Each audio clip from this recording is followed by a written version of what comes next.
video I commented on Uh-huh. about people you explaining how much you made compared to how much you normally do or Yeah. how much other jobs would. Uh-huh.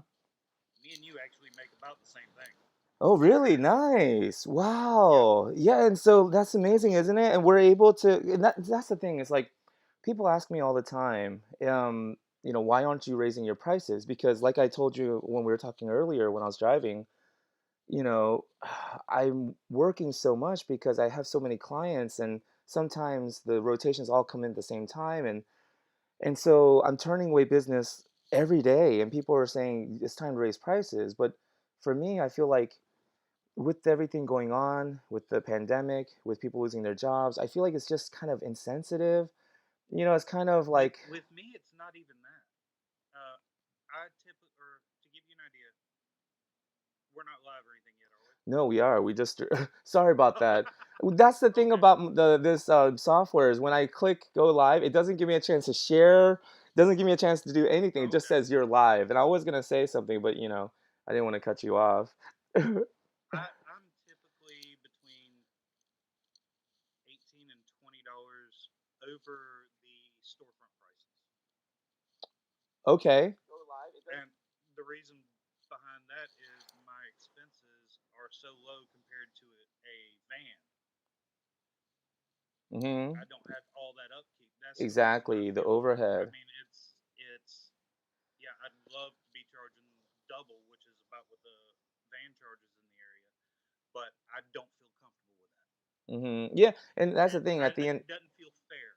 yes, at the end of the day, we all have to make that decision for ourselves. What do we feel is fair, and what do we feel comfortable with? Because at the end of the day, when I drive away, when I drive home, I want to feel good about myself. Because I want to feel Exactly. proud of myself. I don't want to feel upset with myself, because then I won't be able to sleep with myself. And I'm gonna not like myself. I'm Well, angry I with got myself. somebody else I'm sleeping with, so I'm good. Exactly.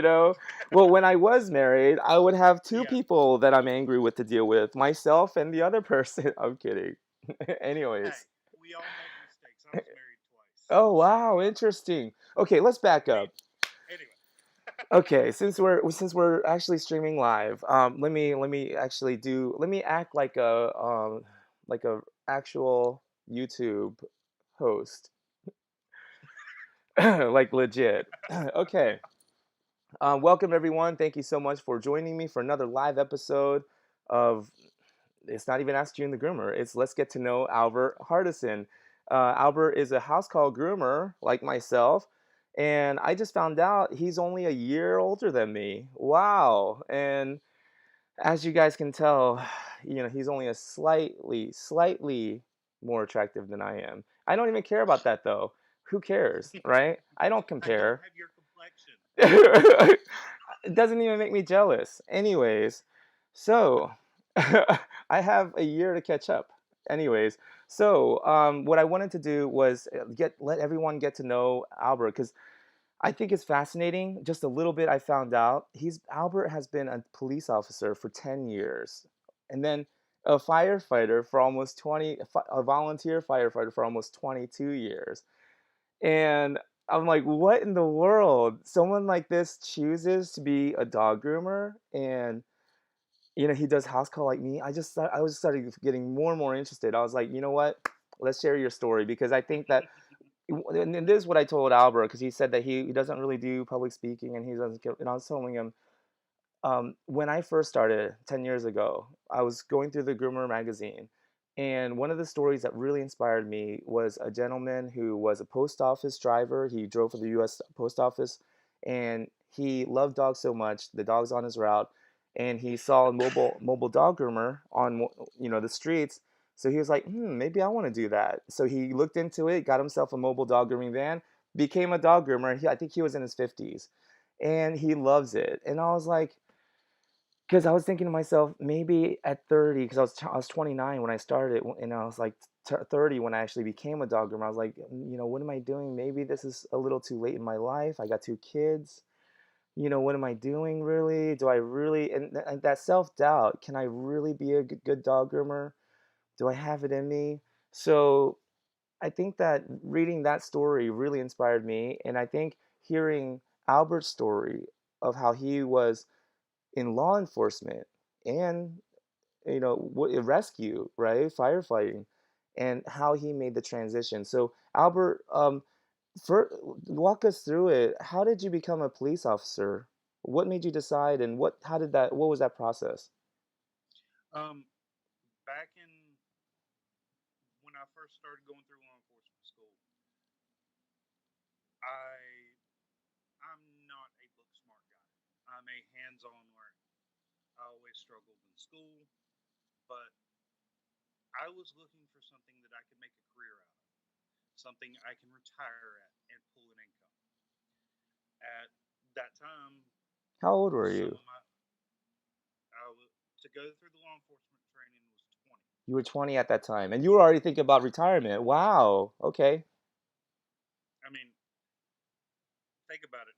20 years old, you could retire by the time you're 45 and pull an income. Mm-hmm. Yeah, of course that sounds good. Wow. Okay. Okay. So you started law enforcement school. Yeah, and then when I was to be a cop in North Carolina, you have to be 21. You can start class when you're 20. So Uh-huh. Oh, I didn't know that. So there's an age limit. Okay. I ended up actually working for the local sheriff's office Uh-huh. December 19th, 2001. Reason I remember it is my brother's birthday. That's 20 years ago. Wow. Okay. Um, I worked my way up, got to road patrol, enjoyed it, and this part I didn't tell you before. Uh, in 2005, 4 days after I married my first wife, no, 2 days after I married my first wife, I apologize. I got in a car accident that put me in a wheelchair. Oh my goodness. How old were Drunk you driver, then? 25. Oh my goodness. Drunk driver turned in front of me while I was running emergency traffic to a call, and I T-boned him. Wow. I spent 6 months in a wheelchair, 10 and a half out of work, and from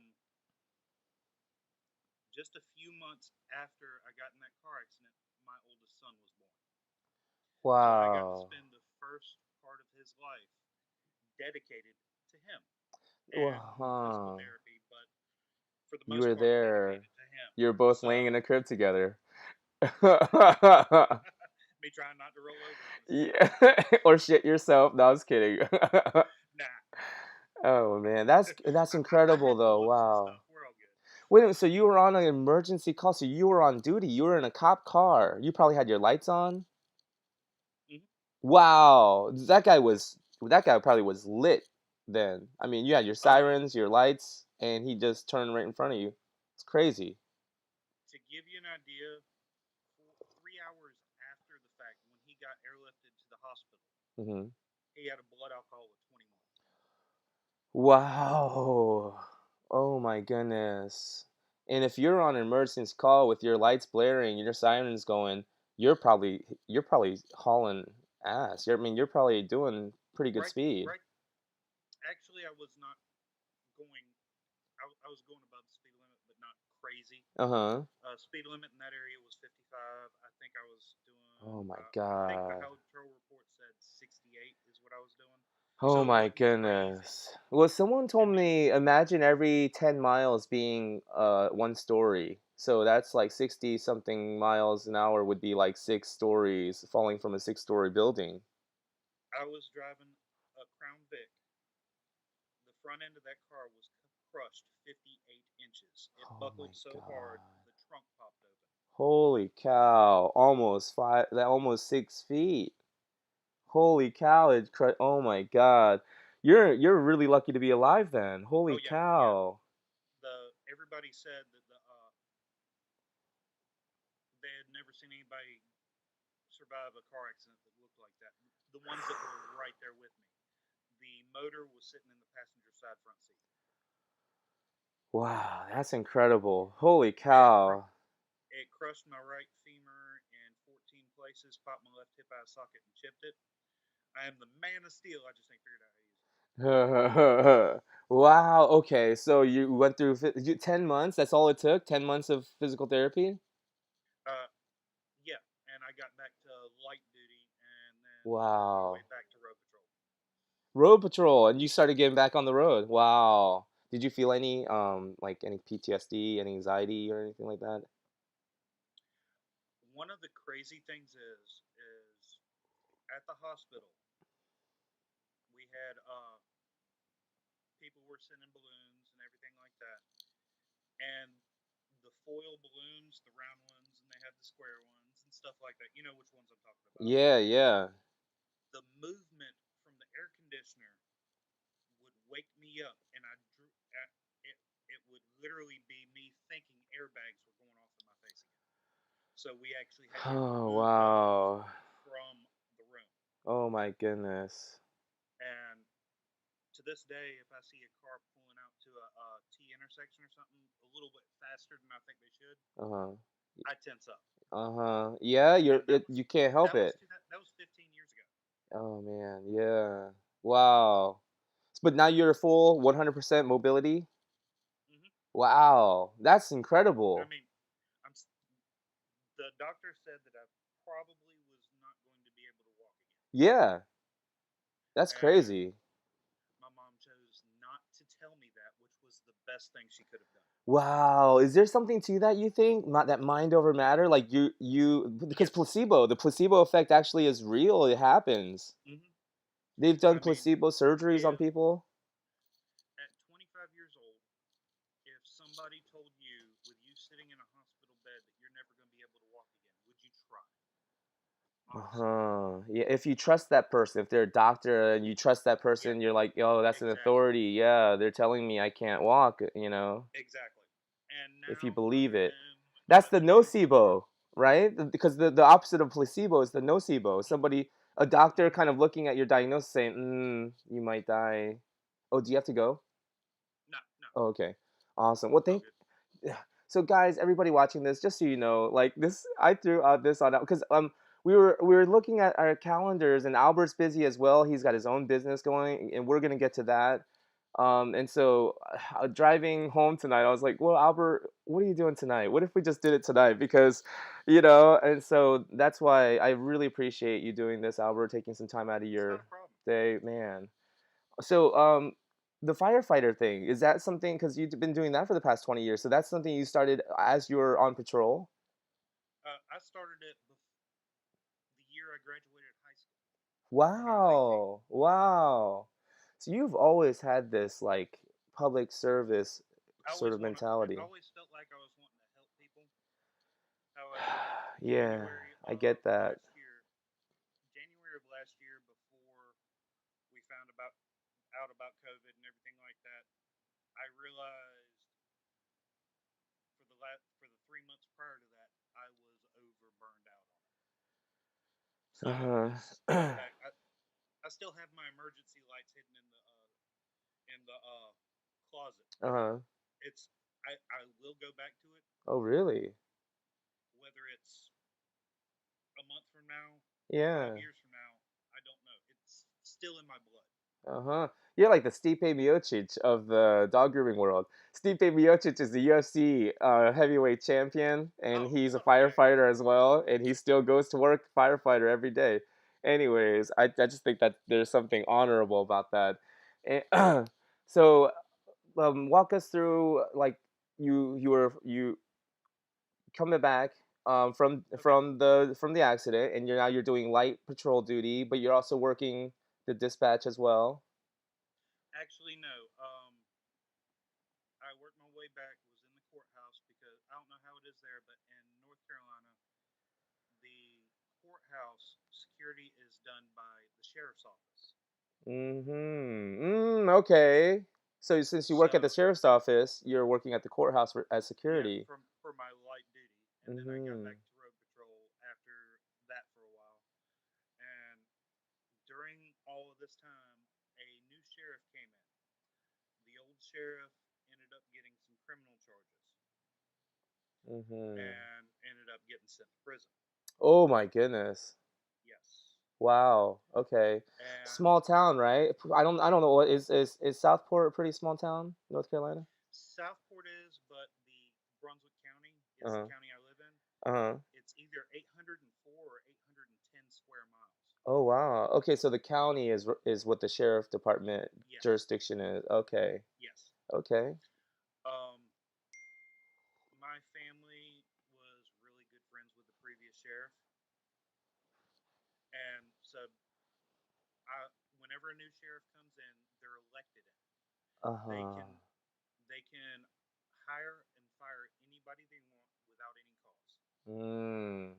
I was one of the last ones that got let go that worked for the previous sheriff.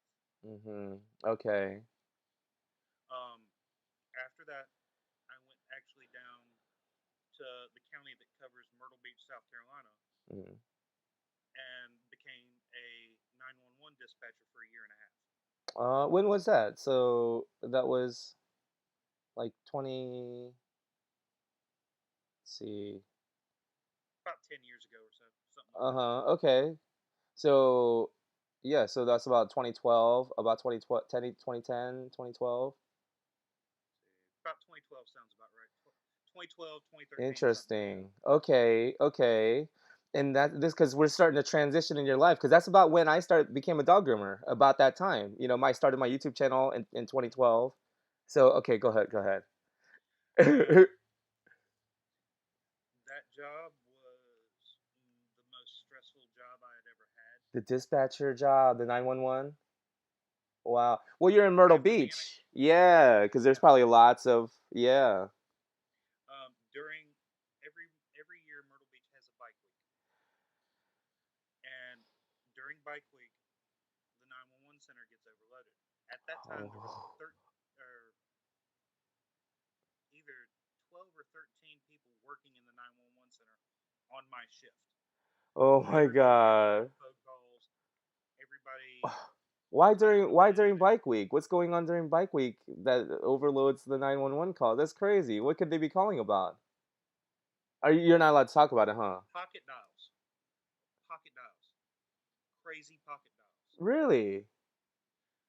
In one 12-hour shift, I myself, not including the rest of them, answered over 250 calls one night during bike week. Oh my God. Were they That was all? They just weren't all butt dials, were they? no, no, they weren't all, but over 3/4 of them were. Oh my, 3/4. Oh my God. So you're only like 25% of them were actual calls. Yeah, and the one thing about that job that made it so stressful is as a cop, as a firefighter, whenever you go to a call, you handle the call through to the end. 99% of the time, as a dispatcher, as soon as you hang up the phone, you know nothing about the outcome. Uh-huh. You don't know if that person survived, if it was a shooting or something. You don't know if the person that was talking about killing themselves actually got the help they needed. You don't know if So, they because lost. if they hang up or something, uh-huh. Yeah, we're done. At the Huh. 911 center, we're done. As soon as we hang up the phone, we pick it up and answer the next call. Oh my God. So we actually had to disconnect ourselves call to call. Oh my So goodness. that's what made it so stressful. Emotional drain, yeah. Yes, Holy exactly. cow. So how long did you do that? For a year? Just under a year and a half, A year and a half. Wow. And something like that. I mean, not that terribly long. so and then that's how you got it because you told me you got into dog grooming by accident. Yes, I didn't have a job. My aunt actually owns a dog grooming shop in the town I live in, Southport. So did you just quit the dispatch center and then you didn't have a job another job lined up or anything? It was more of a mutual agreement. Uh-huh, okay, okay, you pulled one of those. Okay. Nice. Okay. My aunt was supposed to have surgery. I don't remember what kind of surgery. And I reached out to her, and she did not have, or she wanted as an assistant Mhm. to help her out while she recouped from her surgery. Mhm. Okay. At the time, without a job, $50 a day. $50 is $50 if you ain't got a job. Yeah, it covers groceries. That's exactly. I've been there before. I know. Yeah. Yep. So I started working for her. 3 days after I started, the bather quit. Wow. I took his spot, Uh-huh. and slowly over the course of time, worked up getting my own equipment. There was a person that left the grooming shop that was a groomer, and she was getting out of it completely. So I bought 80% of her equipment, Uh-huh. and That I happens was a lot. actually Yeah. since then she's gotten back into it, and I still have her old equipment. That also happens a lot. Yeah. But during that time frame, after I started learning the basics, I actually went to the pound every not every Saturday, but I tried to go at least every other Saturday and practice. They would let you? Because a lot of people tell me that they have a problem with pounds or rescues allowing them or even answering the phones and like getting in contact or. So how The did you thing do it? is, the thing is with them was I told them that I worked at a grooming shop. Uh-huh. Okay. Because you did. I I didn't tell them that I was just the bather.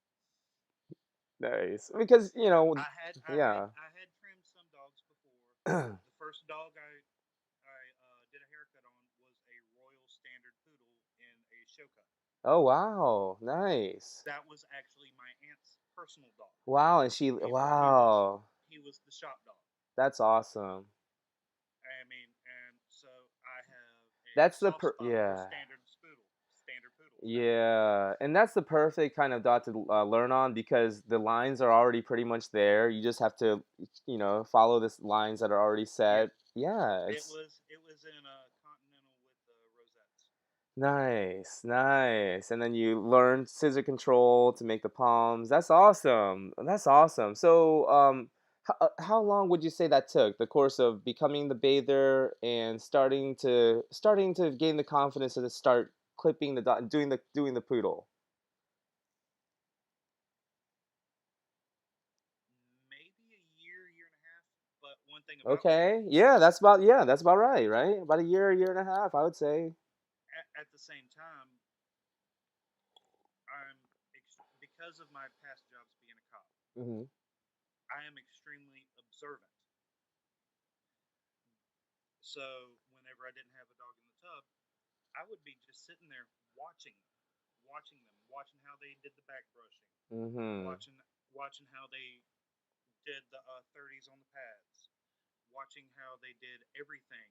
And Yeah, if and I'd you're have a noticing it that it's question, a 30 on the pads. Like yeah, exactly, it's not just the blade on the pads. Yeah. exactly, and then I'd have questions, and I wouldn't be scared to ask them.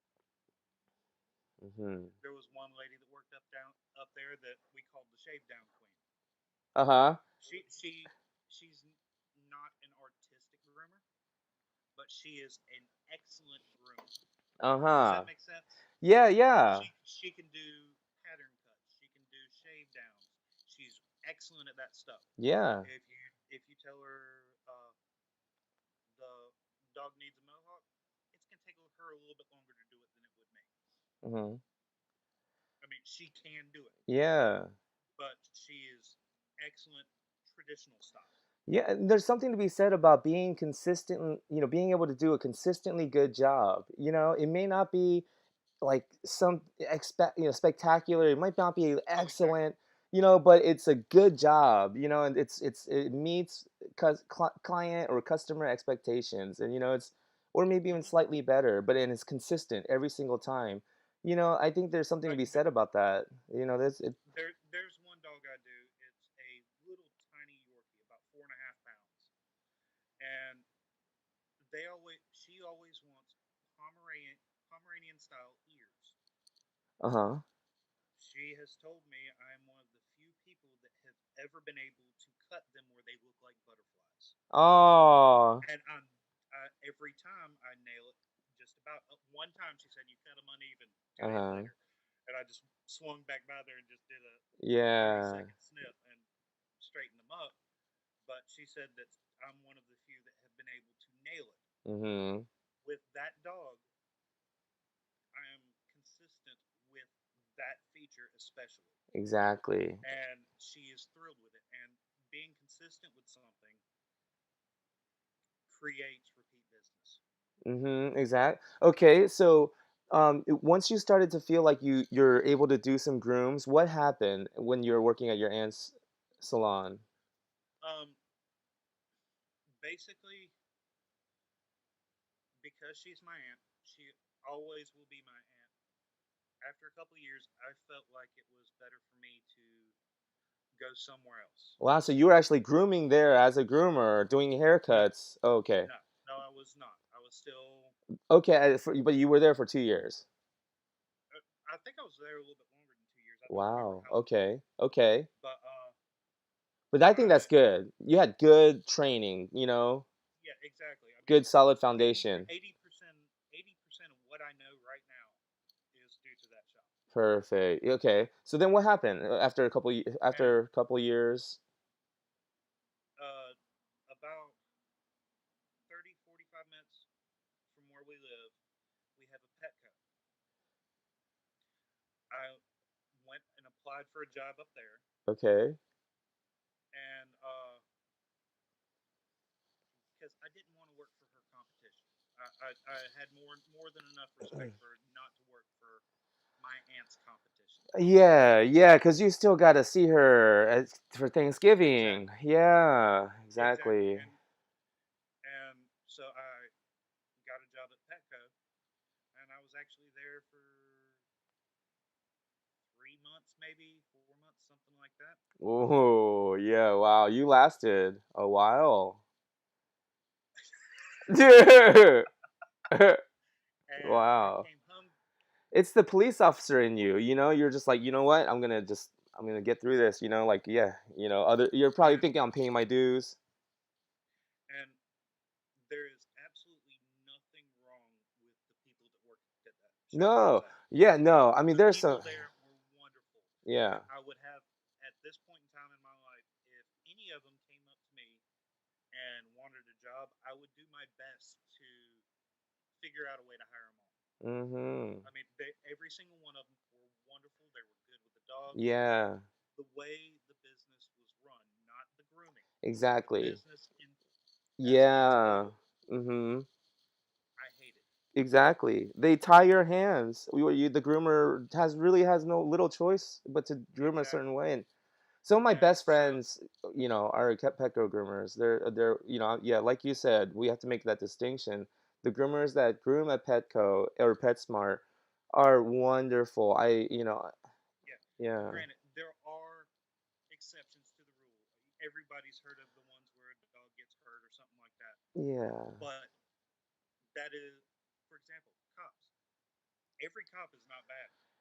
yeah, yeah. I wasn't One or sure if you were one or willing to talk about that or not. one or two will make the whole department seem bad. Mm-hmm. Same with the PetSmart Petco employees. Mm-hmm. One or two will make a bad name for the whole place. It is very similar. I mean, not the thing is though, I don't want to draw a comparison only because I don't want to enrage anyone because Yeah, what happened with, the that's just my experience. yeah, with Everybody has police their and own. defunding the police and all of that. What Yeah, happened, I I mean don't want to I want to this is not discussing that at all. yeah, because I have to every It's time I try to I catch myself taking myself too seriously. I remember I'm working with dogs. I groom dogs. exactly There's people out there hurting. There's real suffering. one thing. Like One thing I tell everybody is how much better. I get asked often, how much better do you like grooming dogs than working as a cop? hmm What I tell them is, used to, when the people I worked with would try to bite me, that was it. Now they kiss me when they're done. Oh. Well, you never gave it a chance, Albert. You never gave it a chance. They may have kissed you if you you just never let it get there. You cut it off too early. Yeah, but Put the handcuffs on too anyways, soon. back on subject. Two About 3 months or so after I started there, I came home complaining one day of how much I hated working hmm Yeah, it sucks the joy. Yeah, yeah.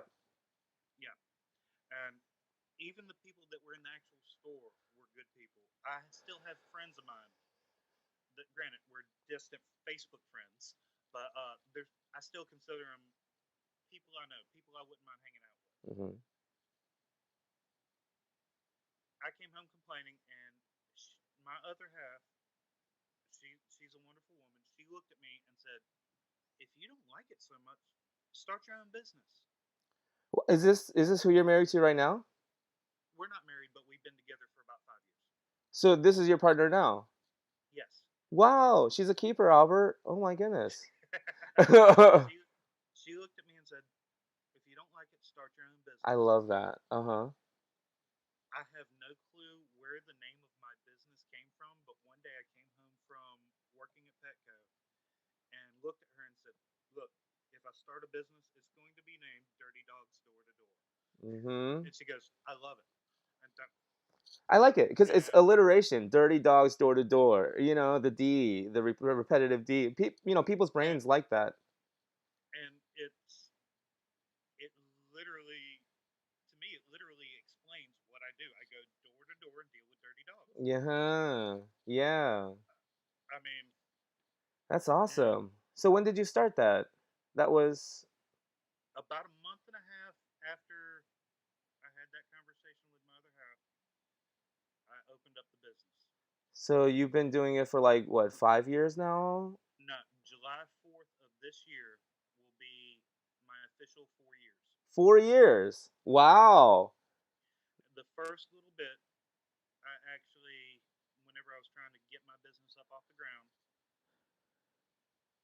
I was actually a part time paid firefighter during that time to supplement my income for the dog grooming. Uh-huh.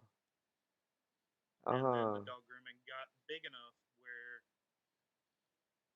it would have been tight, but I could step back from the paid side of the fire department. Uh-huh.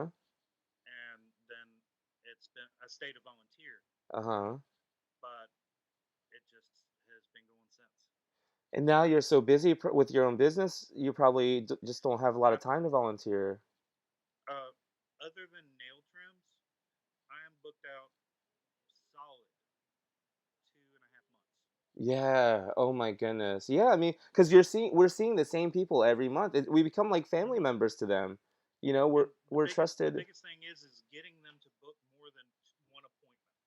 That's Well, the hardest yeah. part. The hardest part is getting me to do it. My clients are willing. They're like, send me dates. And I'm like, yeah, I will. And then, I'm, With me, I do everything on paper. So uh-huh. whenever I walk in their house, I'll open my calendar and say, "Look, we can go ahead and do Oh my this," and goodness. then just keep on flipping. It's like, okay, I'm staying booked out such and such amount of time. Do you want to guarantee your spots in the future? Let's go ahead and get them on paper. Really? Because I use Google Calendar. That way it sends them a reminder on their email and stuff, and they have it on their phone. Hmm. Huh. But you do it through But paper. Like, yeah, you don't email them or anything? if Wow. they ask me as a reminder, I'll shoot them a text 2 or 3 days early, and I make a note in the bottom of the calendar who to text on what day. Oh my goodness. What if you lose that book? What if you lose your book? Or it If I burns? lose that, the thing is I have it in a backpack. Uh-huh. I got all of my nail trim stuff. I have a slip lead hooked to it. Uh-huh. I have extra Dremel wheels. I Uh-huh. got my quick stop in there and my calendar. That Uh-huh. book bag sits or wherever I go. If I'm dealing with business, it comes with me. Whenever I'm at the house, Mm-hmm. it sits next to my dresser on the floor. Oh, wow. Next to your That dresser on the stays. floor. Yeah, Okay. it's right there. Perfect. Because I know yeah, where I've it's at at always all times. I've always wanted to live in a coastal town. I think I'm gonna go dresser on the floor, steal your book, and then just show up, tell people I'm Albert. Okay, so our favorite groomer, Amy says, this is Amy. Do you watch Amy Lee Go Groomer? No, I haven't. Okay, no, but this is I just stumbled across you, and uh-huh. I, you tripped my trigger with the way you were talking about some of the stuff, and I've Uh-huh. I taken notes on triggered some of you. your I'm videos. sorry. First of all, let me apologize if you're offended by the things that I said. I'm offended by the things that I said. Ah. Anyway, Nice. uh, Anyway, I mean, one of the first one, it wasn't the first video, but one of the first videos I watched of yours, like within the first couple, was you writing on a whiteboard and going through a bunch of different stuff on how you thought the business should run. uh-huh. Yeah. I mean, that's That back when was I one, thought I knew something. Yeah. yeah, but that was right when I was starting stuff. So Mm-hmm. anywhere I could find advice, I would. Oh, wow. That's And awesome. that's That's awesome. Yeah. what I Because did with those notes. I have no clue, but I took them. yeah, no, because so I asked Albert when we had our phone conversation earlier this evening over the phone, how he got into how he knew about house call grooming because I had no idea. I lost my business and I was grooming at one of my friend's shop for grocery money, so I could get some money to buy groceries. And she was kind enough to let me work at her shop and groom some of her dogs, and she, broke me off some cash. But she was like, June, why don't you just do some house call grooming? And I was like, what? She was like, yeah, you have your clients, just do a house call grooming. I was like, what is that? And That's the she, same thing. yeah, she was like, just join a house. She was like, I'll invite you. I'm in one of the house call grooming groups on Facebook. I was like, no way. I was like, do I keep my clothes on? I get to keep my clothes on? Do I? Because I'm willing to. I'm whatever. I got to feed my kids. So, but they're like, but Albert was telling me that he actually thought that he was the first one to do it. He said that he thought he Yeah. came up with a new thing.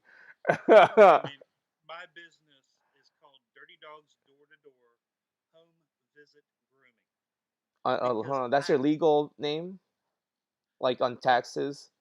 no, it's just Dirty Dogs Door to Door on Texas, but on Uh-huh. my business cards and on my car, Mhm. I have a car that I actually have decals all down the side of it, all Oh, across the back wow. of it, everything. And Huh. it's actually on the car, it says Home Visit Grooming because I thought I had started something.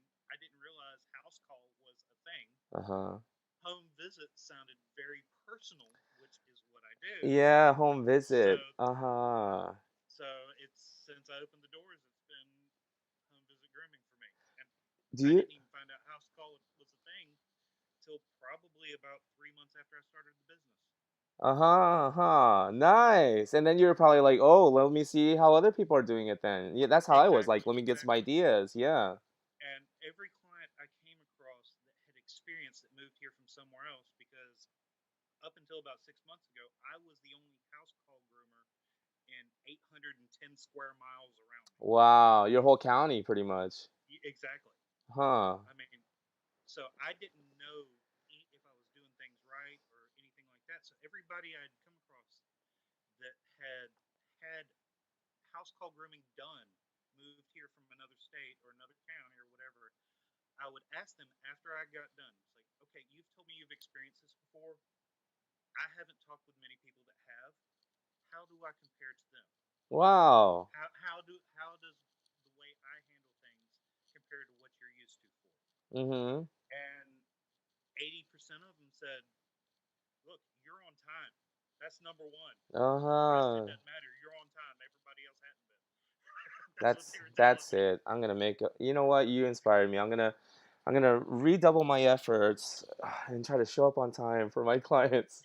Man, hit me right in like a sore spot. Anyways, but Albert, I'm divorced. I got three dogs. Like man, sometimes it takes me a I got moment to get two out the ex-wives house. and 5 kids.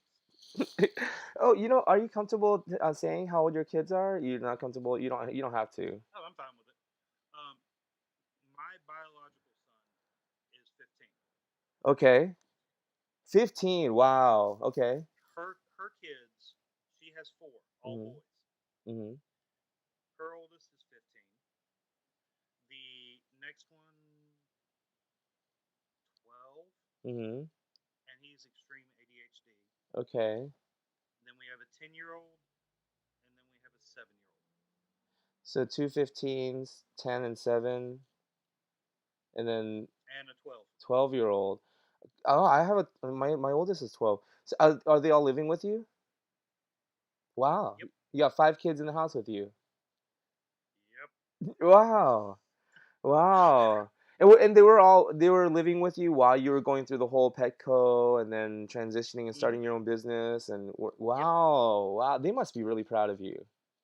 You know, They're no? kids. I mean, I don't know if they are. Yeah, they're probably like, "Where's my freaking Switch? Where's my Xbox?" You know? Hmm. Oh man. PlayStation 4 here. Sorry. Yeah, right. Oh man. Oh, but so because that's the thing. It's like sometimes I have to just take a step back and say, you know what? Because I catch myself like, man, I wish I made more. Because you always want to do more for your kids and everything. But then I was thinking, The way uh-huh. with what I look at is I was making a decent living being a cop. Mm-hmm. I am making more than I was being a cop. Mm-hmm, yeah. So I have absolutely no room to complain. Yeah, exactly. And I always That's what I I look ask at. myself, are other people able to live off of my income? It's like, yes, a lot of people do. It's like, well then I need to budget better. I need to get a hold of my spending, Yeah, But exactly. okay, so our favorite groomer, her name is Patty. She actually does house call as well. Isn't that amazing? Hmm. She says hello. Morgan Nelson. Morgan is a groomer that I met at the Atlanta Pet Fair. He's actually in Athens, Georgia, that Athens area. Um, I've actually wanted to go to that, but I never have. yeah, you should come. Well, after this whole pandemic thing is Yeah. over, but yeah, if they do have and if you're in town, let's meet up and Okay. let's see if Morgan, because I'm sure Morgan would be down to hang out as well. But Morgan is a groomer and here locally near me, Hmm. and he used to be a teacher at the Nash Academy, so he's got some really cool Okay. experiences as well. But he says, Albert, thank you for your service. We appreciate you. Awesome. Dennis M says, I'm a house call groomer too. Do you use a grooming software to book appointments? So you already answered that. You're old school. You're I did start using Migo, and it was too Migo. much to Uh-huh. it was too much to transfer all of the information from pen and paper to the computer. So You said just forget use it. normal. Uh-huh. Yeah. Nice. Do you use the clicker pen or is it still a feather and dipping the ink? What are you? I have a piece of slate. Exactly.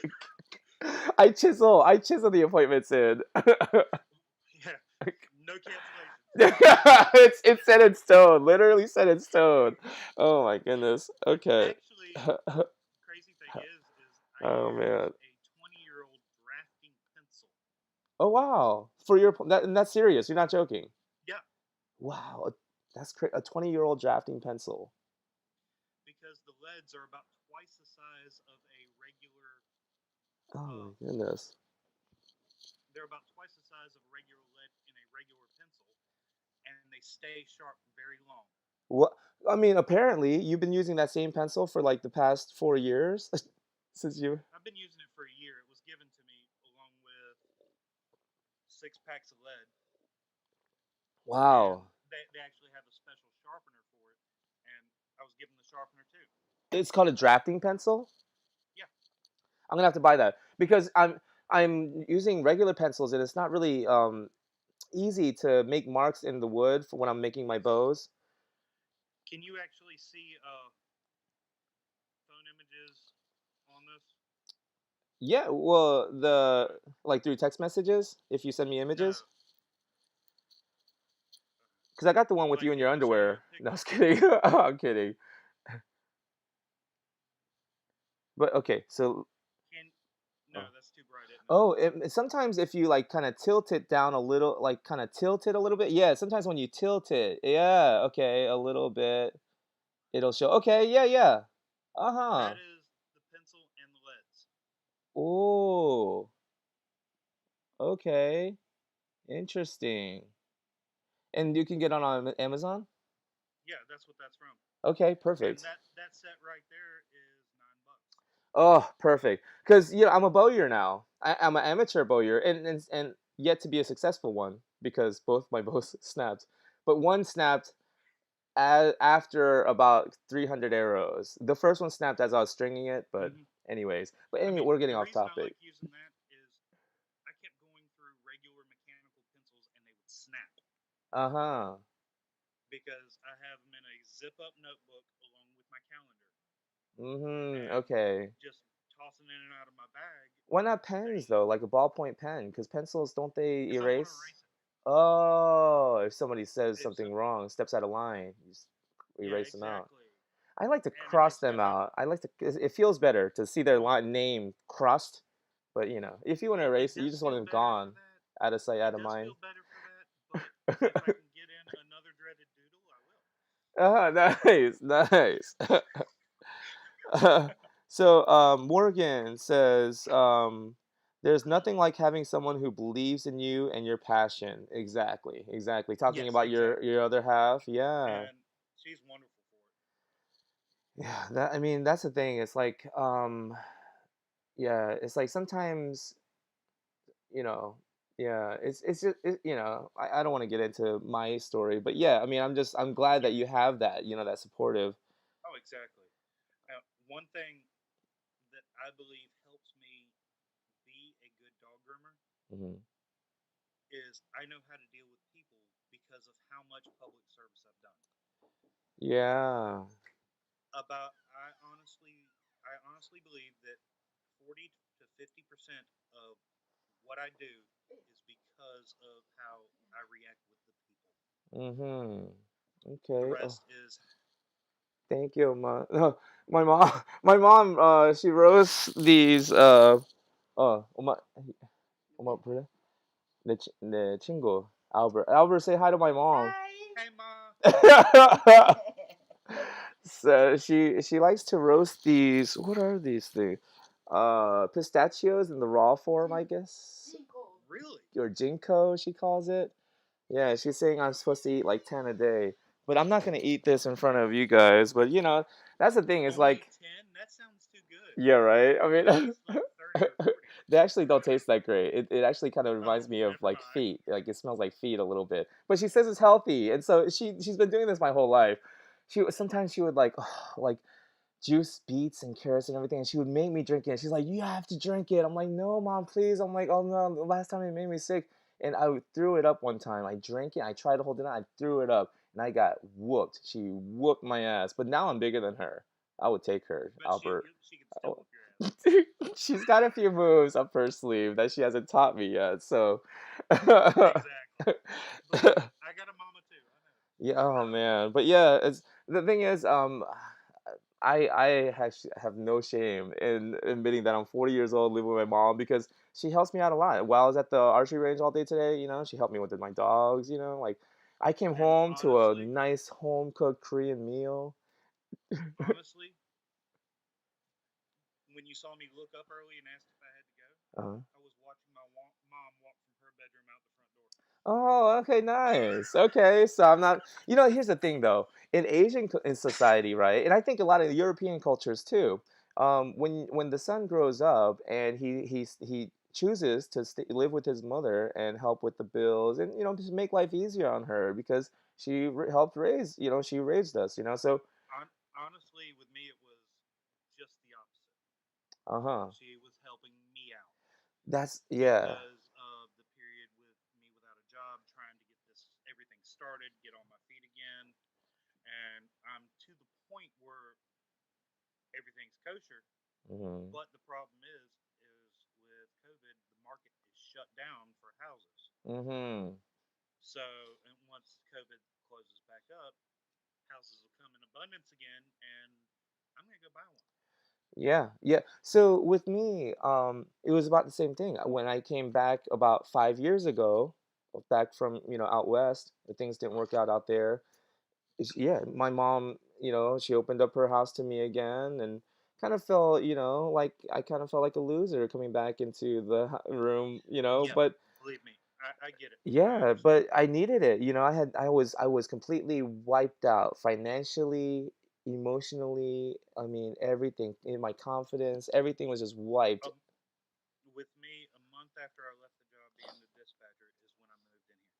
Uh-huh. Yeah, and then but the thing is, about 3 years into it though, after I started my house call business, like I was now helping with the bills, and I was actually being a very benefit, for being Hmm. here, and I felt like now that I can move out on my own, even if I wanted to, like, I don't know, I just felt like she was there when I needed her just because I can. And the thing where I was going with this is like in the Asian culture, it's almost like it's like an honorable son does that. The Hmm. honorable good son is, stays and helps take care of the mother or the parents. Hmm. But in American society, American culture, that's a loser.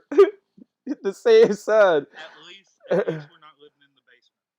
Exactly, exactly. Yeah. And mooching. I think there's a difference when you're living with your parents because, and the thing is, if you're living with your parents because you need a place to lick your wounds and recover so you could try to get back on your feet and start over, of course, we're better, hide out for a little bit, lick your wounds and, Well, all I know is my mom is a godsend because we got 5 kids in this house also. So, yeah, yeah. exactly. Yeah. But, and the thing is, like, I feel like I keep telling myself I catch myself talking to my daughters as well because they're in Tennessee, and when we talk, I tell them like in a few years I'll have my own place because my mom is planning on going to Alaska, joining my dad up there, retire. So I was like, I'll have my own place, and then like we all get to, and I catch myself feeling like then I'll be happy. But it's like, what? I probably won't feel like it's perfect or good enough to feel happy then either. I can just choose to be happy right now, in this moment, Hmm. like Exactly. now's as good a time as any to just feel happy with everything. It doesn't have to be perfect, and we can always work to try to improve our situation, but we can always accept the situation and just be happy with, yeah, and just happiness along the way, right? Be happy along the way. Exactly. And there is no normal.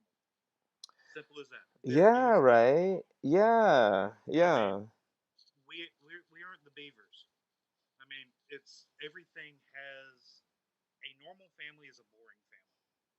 Yeah, well, I mean, that's the thing. It's like you don't want that like perfect cookie cutter image, you know. So Hmm. I was out, at the range today, and I was looking at the Tearing up a forest. turkey. Yeah, right. Not just a turkey, baby. But anyways, the I was looking around at Yeah, the I saw the trees forest. behind it. Yeah. Anyway.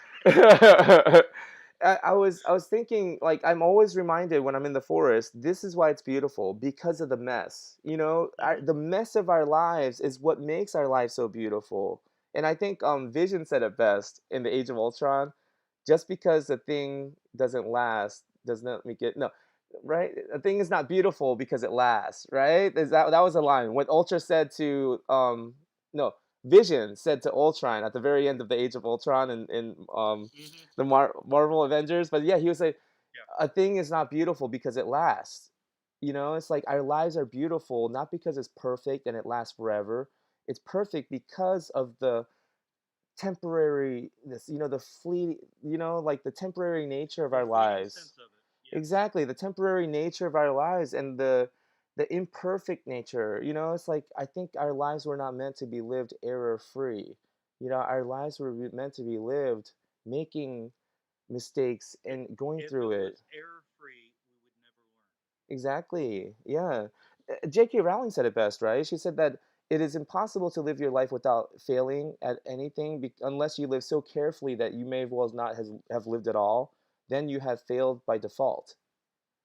I think, yeah, if you I live mean, so carefully that you never make any mistakes, yeah. Thomas Edison. I don't remember the exact quote, but Hmm. whenever he invented the light bulb, was something along like,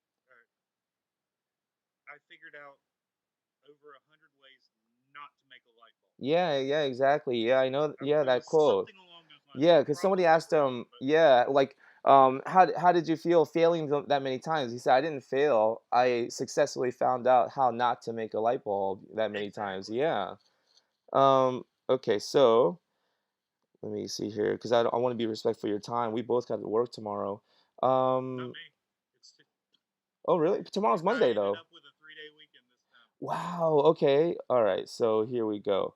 Um, Dennis M says, I watch Go Groomer every Monday evening. Yeah. So if you have time, but I don't know how your Mondays are, but Monday at 5:30, she streams, and I used to join it as while I work and everything, but I just got so busy and everything. But anyways, Her name is Amy Lee, and she grooms out of her house.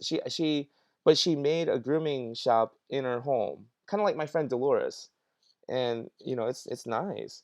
Let me see here.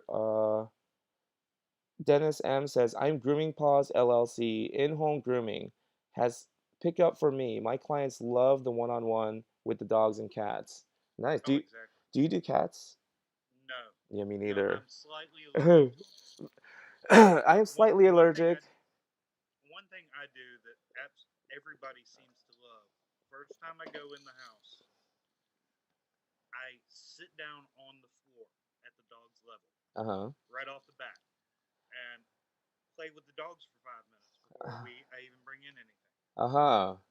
And they the dogs That's that love that, rapport, and building that rapport. oh, exactly. Mm-hmm. And the parents love that I take that time. And Exactly. I've actually told there was one lady who was trying to, while I was sitting on the floor, I was having an off day, tried to tell me what she was wanting with the haircut and everything while I was trying to meet the dog. Uh-huh. I looked at her and said, "Just hold on. I'm here for the dog right now. Uh, You can wait your turn." oh wow. She loved it. She loved that I put her in her place and was making it about the dog at that Uh-huh. moment. Wow. And it was, I normally would never have said something like that, but I was just having an off day. Everybody has those. Yeah, yeah, yeah. Yeah, I sometimes get off days. Yeah, but I mean, the crazy thing is, like, lack the courage, I guess, to like sometimes. But I've been better. I've been getting much better, and I realize that I don't actually have to be upset with anyone to draw No. a line. I'm just drawing a line, just making it clear. Hey, here's the line, and yeah, Hmm. just yeah, making sure they know. Setting clear expectations without getting emotional. Exactly. Yeah. Exactly. It's Jacob. bad enough we get emotionally attached to the dogs anyway. Yeah, right. Oh my goodness. Some of the dogs I'm grooming, I've been grooming since I opened my shop back in Buckhead Hmm. in 8 years ago. No, 9 years ago because it was 2012. Wow, 9 years ago. So, wow, I thought I've been grooming these dogs for 8 years. I've been grooming them for 9 years. And they're like 14, 15 years old now. And yeah, they're like, I can tell that I might not be grooming them Yeah. for I much mean, longer. and with house call, most of our clients are because the dogs are elderly. Mm. Yeah, or like me, you started a shop and Yeah, with failed me, that's not the case. miserably and went in debt horribly. That's kidding. But it's not about me, Albert. Let's keep it about you. Jacob Ramirez is saying. Morgan Nelson says, "Hey, June's mom. My mom, she probably just wanted to see if I was talking to a girl. That's what it was. I told her I'm done. I'm not dating anymore. She doesn't believe me. I'm like, I think it's because she sees me wearing like bracelets now, and it's because I've always wanted to. I love these freaking. Look at that arrow bracelet, because I'm a freaking archer, Albert. Anyways, and this monkey. I mean, not monkey. This elephant one because I donated to You need your save eyes my. checked too. But anyways, I love this stuff. So anyway, I think Yeah. my mom is thinking that I'm seeing somebody, and I'm not. I mean, unless Albert, you can convince me. You can try it. Anyways, Mindy says June's mom. 안녕하세요. Oh, nice. Mindy is from Australia, actually. Wow. Oh, So it's probably around so 1 o'clock. I'm around the world now. Yeah, exactly. You're international, baby. Holy cow. You're international, Albert. But yeah, in Australia right now, it's about 1 o'clock, I think. Mm. Yep, because she's told me so many times that I forget. But I think, yeah, it's like around 1 o'clock in Australia because I got fans there. Okay, anyways, because I don't even care about that, Albert. I don't even know why I mentioned. Why would I mention that when I just don't even care about it? Because you're tired. Exactly. Dennis M says I did 3 cats today. Wow, cats are a different story. Did you know this, Albert? So cats, right? They use grooming differently. Dogs, you probably are already familiar with this, but dogs, the alpha will kind of sit there regally, and the more submissive dogs will come and groom him, lick the muzzle, ears, Hmm. Cats, it's the opposite. The dominant cat, the leader of the pack, will go and take a dominant stance over the other submissive cats and groom them. And no one grooms the alpha. He grooms or she grooms herself or himself. Isn't that interesting? And that's why with Yeah, learn something new cats, every day. yeah. So I was helping a cat groomer out in Arizona, and I was having to hold the cat, and I was holding it like I would hold a dog, firm but gentle, kind of, you know. She Hmm. was like, "You can't do that." She was like, "You have to hold the cat because it's different. Like the cat, you have to like hold them, let them know, like, hey, bitch." You I'm know, sorry. yeah. Isn't that interesting? I mean, cat grooming is just a different. It's just a different. And people who can groom cats and dogs, I think it's like they're good at making that switch. You know, because it's just yeah. I don't know. Like it's just hard to With explain. me, I have a slight allergy to cats. I can pet one maybe once or twice, but if I start messing with them, I stay stopped up for 3 days. Uh So huh. I don't even do nails to For cats. me, it's the fear. It's the terrible fear, the heart-striking fear that I feel when a cat starts to get a grip. Because with the dog, I know how to calm a dog down, but with a cat, it's like, that action. I just strikes fear in my heart, and then I'm done. I paralyze and I piss my pants. Like I'm terrified of cats. And I asked one time I was this was like probably 10 years. Yeah, around 10 years. So I was asking Barbara, the lady who taught me how to groom, 'cause she was grooming a cat. And the cat was, "Meow, meow," and she just had a firm grip. And cat groomers are just a different breed. They know how to control them. I was like scared, I was feeling the anxiety. And I asked her, I was like, hey, Barbara, I know what to do when a dog gets, freaked out or aggressive, like, but with the cat, what do you do when the cat like just freaks out and starts to get aggressive? And she looked at me and she goes, "You run." I saw a video a long time ago of a woman who was decided to bathe her cats, Okay. and she had the tub with one of those sliding glass Oh doors, man, this is gonna be good. and she had 3 cats in there Oh wow, this is getting trying to better. wash them, and all you could see was Orange Tabby go up, Orange Oh, Tabby on this side, just they were going about 3/4 of the way out oh the my god. door, And she was and in she there? was in there. Oh my god. Oh no! That's the stuff nightmares are made out of, man. Exactly. It was like a kitty version. Blood, probably. Oh my god. Oh man. Okay, so yeah, I mean, I have no issues with cats other than the fact that they're so closely related to They Lucifer. taste good with teriyaki sauce. Exactly. But yeah, It is cute. direct line from Lucifer all the way back. Hmm. So there's a saying that cats were once regarded in ancient times, they were regarded as gods, and they've never forgotten that fact. Exactly. Okay. They clean out our poop tray. Anyway, Yeah, right. Dennis M says, I'm in Hartford County, Maryland. Wow, Hartford County, Maryland. Nice. Mindy says, yep, for time for TWD. What's The Walking Dead? Is that TWD? yeah. Okay. I watched The Walking Dead up until like season 9. Anyways, Dennis M says, LOL, yes you do. Dennis M says, I started grooming after school in 89. Wow, back in 89.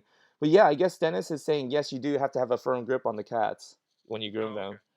Yeah, they have to know. She was saying that Hmm. you have to grab them.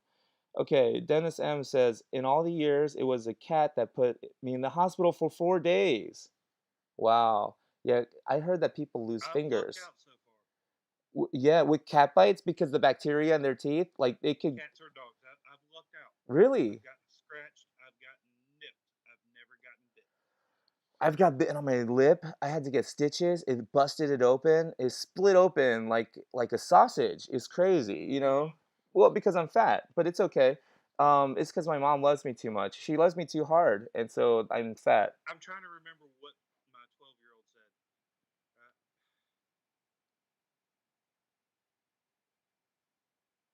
Crap, I can't remember it. It was something something he said, He said, "Dad, like, will you you're not listen to me fat. more?" He said, "Dad, will He you said, listen?" you're not fat. You're not fat. Oh man, that's gonna bug me now. I forgot what he Hmm. said. It was funny as hell. You're just jolly. Is that what he said? You're just jolly. No. No, it was like,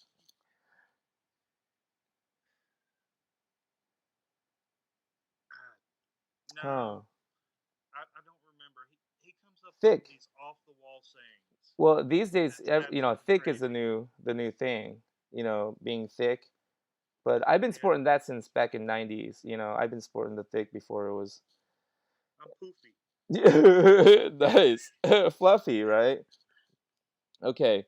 Dennis M said, "Oh no, Joanne Winahan says, June the Groomer, in less than three, but this sound is a problem.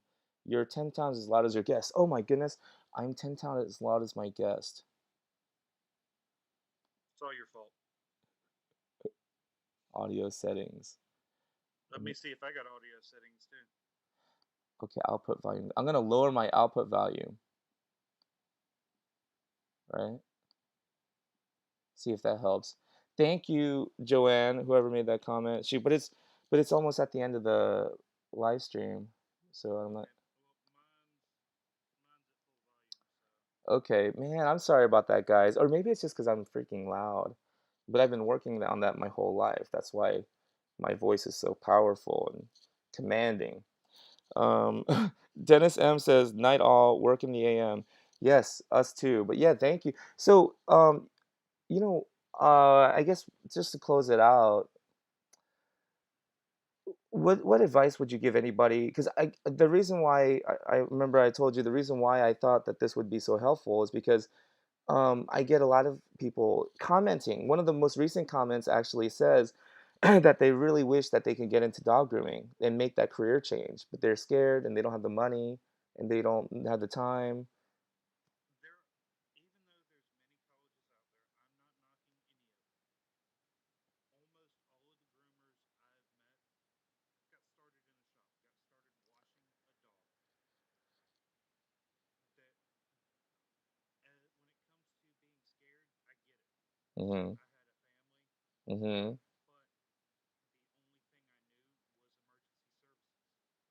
That was the only thing I had known my entire adult life. You have to trust yourself to push yourself. If you're not willing to push yourself, you will not make it. If you're willing to push yourself, put feet on the ground, pass out business cards. Whenever I first got started, for every dog I groomed, even if I didn't have any other that day, I was passing out at least 500 business cards to local businesses, Local getting my name out businesses. there, Uh-huh, okay. talking with the other groomers, saying, look, if you need any help, let me know. If you know somebody who needs my service, who helicopter parents, anything, Hmm. let me know. But when it comes to starting in, don't be scared to jump. Just make sure you're willing to jump, not just put your toe in. Uh-huh. Because if you let being scared stop you Uh-huh. in anything, not just grooming, you will never accomplish it. And I think sometimes I think that it takes us losing our job or something, being in some sort of crisis that forces us to just go ahead and make that jump because you're already in the situation anyways. You're already, Exactly. yeah, shit's already hit the Yeah, fan anyways. before I started working with my aunt, once a week I would go to a friend of mine's house who raised hunting dogs, and he would literally pay me $50 a day to shovel crap. Oh Literally, wow. Okay. But if hey, you're if you are scared to do whatever it takes to make ends meet, mhm. don't get in this. Yeah. If Cuz it if isn't easy. if you get in it and find you're struggling, go take a dishwashing job at night. Mhm. Focus on that during the day. Do whatever you can to make ends meet. Mhm. Family comes first, even before careers. but at the same time, don't be scared to jump. Yeah, yeah. Because I kept telling myself, what am I teaching my kids? That it's okay to just give up on your dreams if when things get hard. As long as things get really Hmm. hard, it's okay to give up.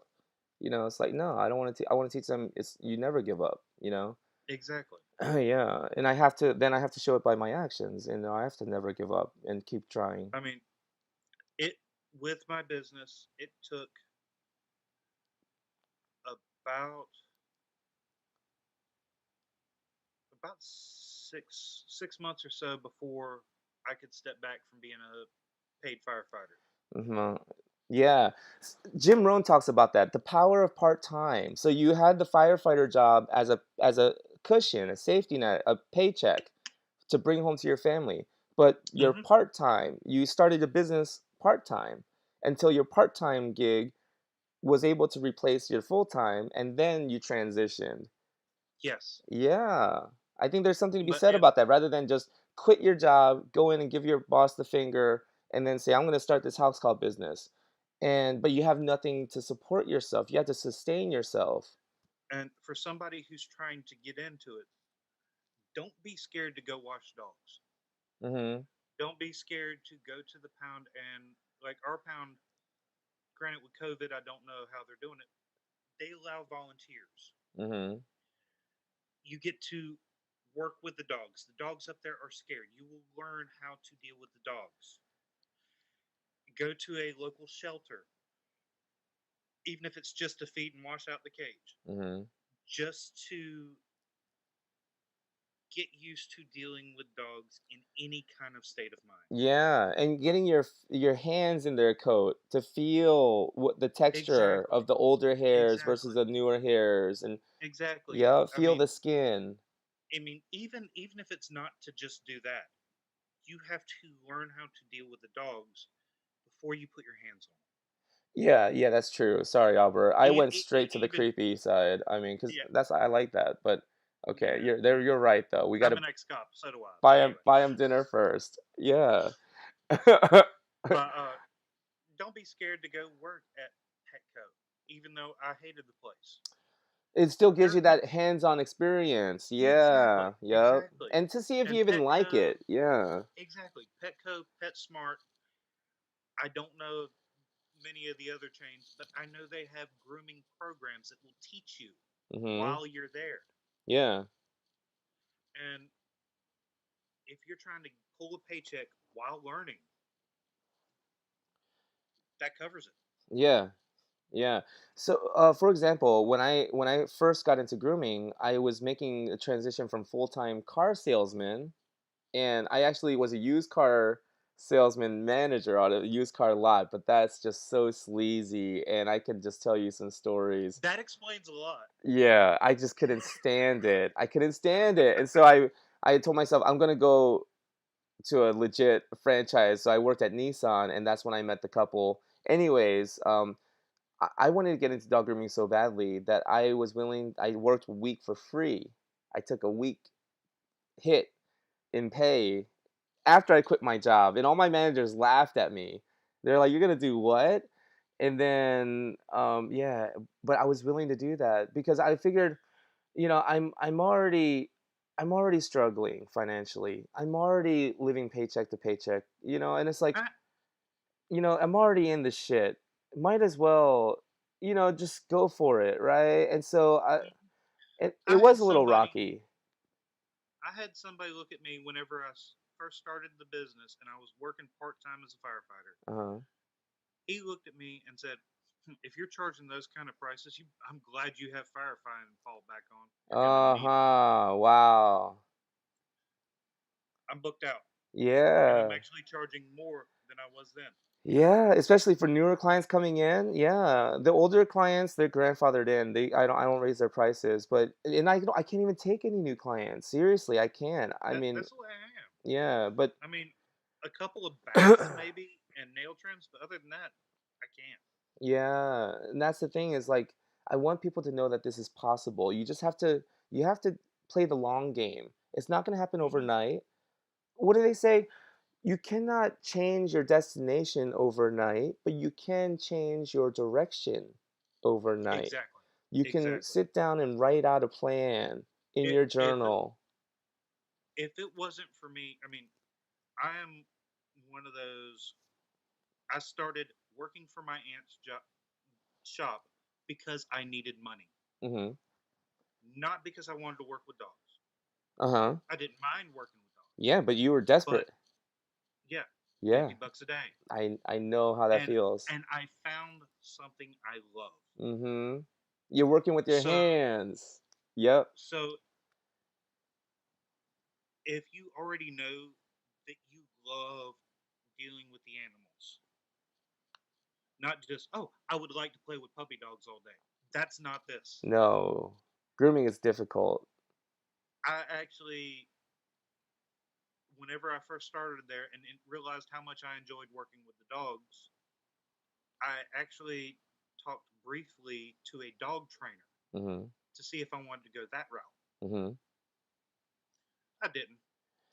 I learned some pointers, but Yeah, I didn't. I enjoy dog training aspect, but yeah, there's something about grooming a dog. Oh man, the intimacy, the trust, the cooperation, uh, the amount you're The asking. slobber all over your arm while you're doing their nails. Yeah, Yeah, I get it. it's just there. I consider dog grooming a dog the ultimate experience with the dog. Really, no other profession, a vet, a dog trainer, dog walker, dog sitter, nobody gets that in involved. For that out of long. out of every dog out there that gets groomed, other than the parent, the dog groomer is the next closest person. Yeah, yup. The way they look at me after we're done grooming, yeah, yeah, the I mean, appreciation. I have several dogs that when I come in, they hide. As soon as I'm done, they want to play because the part they don't like is done with Yeah, and they enjoy exactly. me. Yeah, exactly. Yeah. It's And it's it's like that. Yeah. they enjoy me. It's yeah, they don't like what I do, but they enjoy me. Mm-hmm. And a dog doesn't lie to you. Mm-hmm. So it took about 6 months for you to be able to quit your other job and do this full time, this house call grooming. Yes. And then after the third year mark, the 3 year mark, you would say you were rolling. And now you're in your fourth year and you're booked Um out. uh let's see. January of last year, I was booked a month and a half out solid. Wow. And you're doing it all by About hand. You don't need a special software or anything. People are like, about what app do I June need? about June or July of the year prior, I was booked about a month with maybe one space in between. Guys, I mean, I want people to understand that he's not using an app, he's not using emails, he's using pen and paper, drafting pencil and paper, and he's if you booked hold out on just as solid. if you hold on just a second, I'm gonna go grab it. Oh, Okay. okay, yeah. While he's gone, let me just drive this point home. People are always asking me, June, what software do you use? What clippers? It's always asking about the tools. What tools do I need? The user is the most important thing. And here's the thing, Seth Godin said it best. It's like asking Stephen King, what pencil do you use to write with? It doesn't matter what Stephen King uses to write with. It's not going to make you write like him just because you use the same pencil. So don't focus on the tools or anything like that. Oh my goodness. So that's what he uses. That's his scheduling software. That's pretty cool. And that's $9? Yeah. Wow. Did you see how big the lead was? And that lead's going to last you what, 20 years? Uh, I don't know, but that's this sharpened point is 2 3 weeks worth, Oh wow. and I haven't sharpened it again yet. That's interesting. I'm gonna have to get that, but not for scheduling. Shoot, I'm in the year 2021. I'm so 3008. You're so 2000 and late. So I mean, Real quick, I'm not Uh-huh. going to hold it up very long for that way people do not see the addresses and crap like that. Yeah, yeah. This is April. That's April 12th. Monday, April Nice. 12th. All pencil. I've been doing it that Wow. way for 3 years, or three and Wow. a half years. You know, It's my friend Dolores, she actually has a scheduling software that she uses and it does all the emailing and everything, but she also has it on paper too. She has a backup on paper like you do. That's huh. Okay. Oh no. what Sorry, I had the okay, there we go. Um, let's see I mean. here. Oh, 50 Joanne. years, Oh, uh-huh. 50 years ago, people were using pencil and paper. Yeah, What software? exactly. Well, the thing is, what I want people to understand is you don't need all that special software or anything. If you feel like I don't have the money to pay for scheduling software, use a pen and paper like Albert does. Okay. Joanne says perfect. So we got the volume problem fixed. Can't hear him at I can all hear you just now. fine. Now he's totally muted. Yes, we can hear him now. Okay, perfect. Great advice. Okay. Oh, you know what? You know what I think I did? I think I need You to. screwed up. No, output volume. Okay, perfect. I'll put the output volume back. All right. Sorry, guys. You know the crazy thing is, let this be an inspiration too. I am the last person that should be having a YouTube channel. Okay, I am so not technology savvy. Yeah. I've never done a Zoom, and I had to learn Zoom and invite him. Yeah, right. Wow, look at us, man. Look at us, boomers. No, I'm just kidding. We're not boomers. We're actually millennials, aren't we? We just made it, right? We're on the cusp. We're millennials, right? Is 80 or 81? Because I'm I 81. think. Yeah, I was I'm born. 79. You were born in 79. I was born in 81. November. Oh, okay, so you're late 79. That's why we're only a year apart. Okay, because I'm early 81. Uh-huh, interesting. Wow. Look at us old guys representing.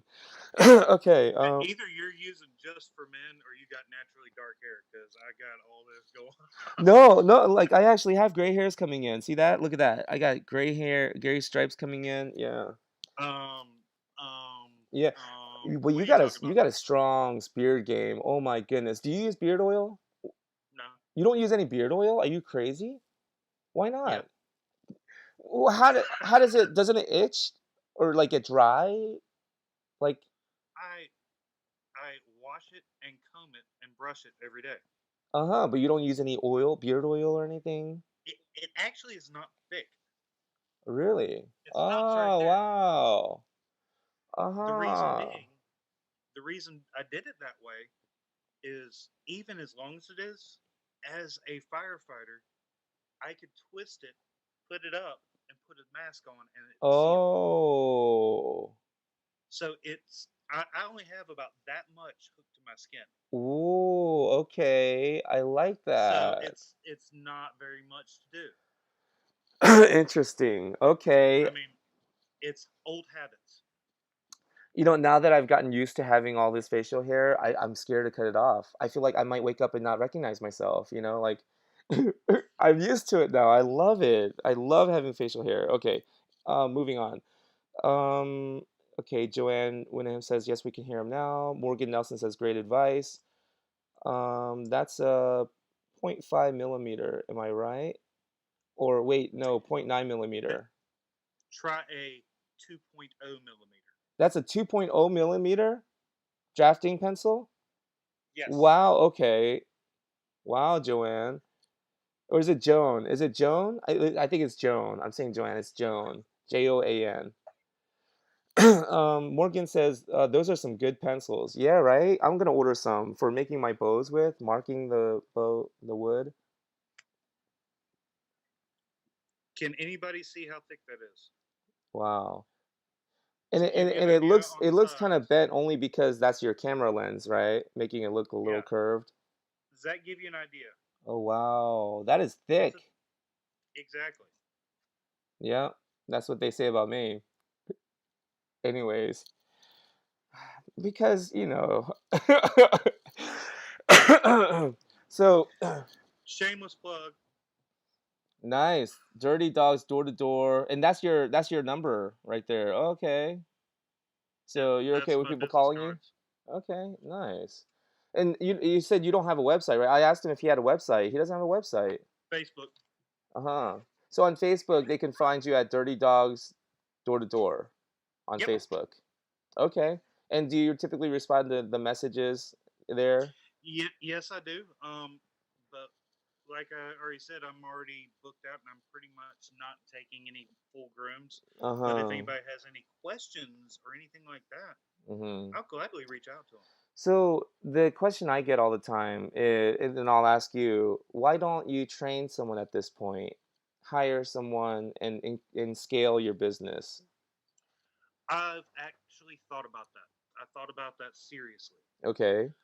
I have two. Ori- Originally, what I actually thought was, I'm 41 years old.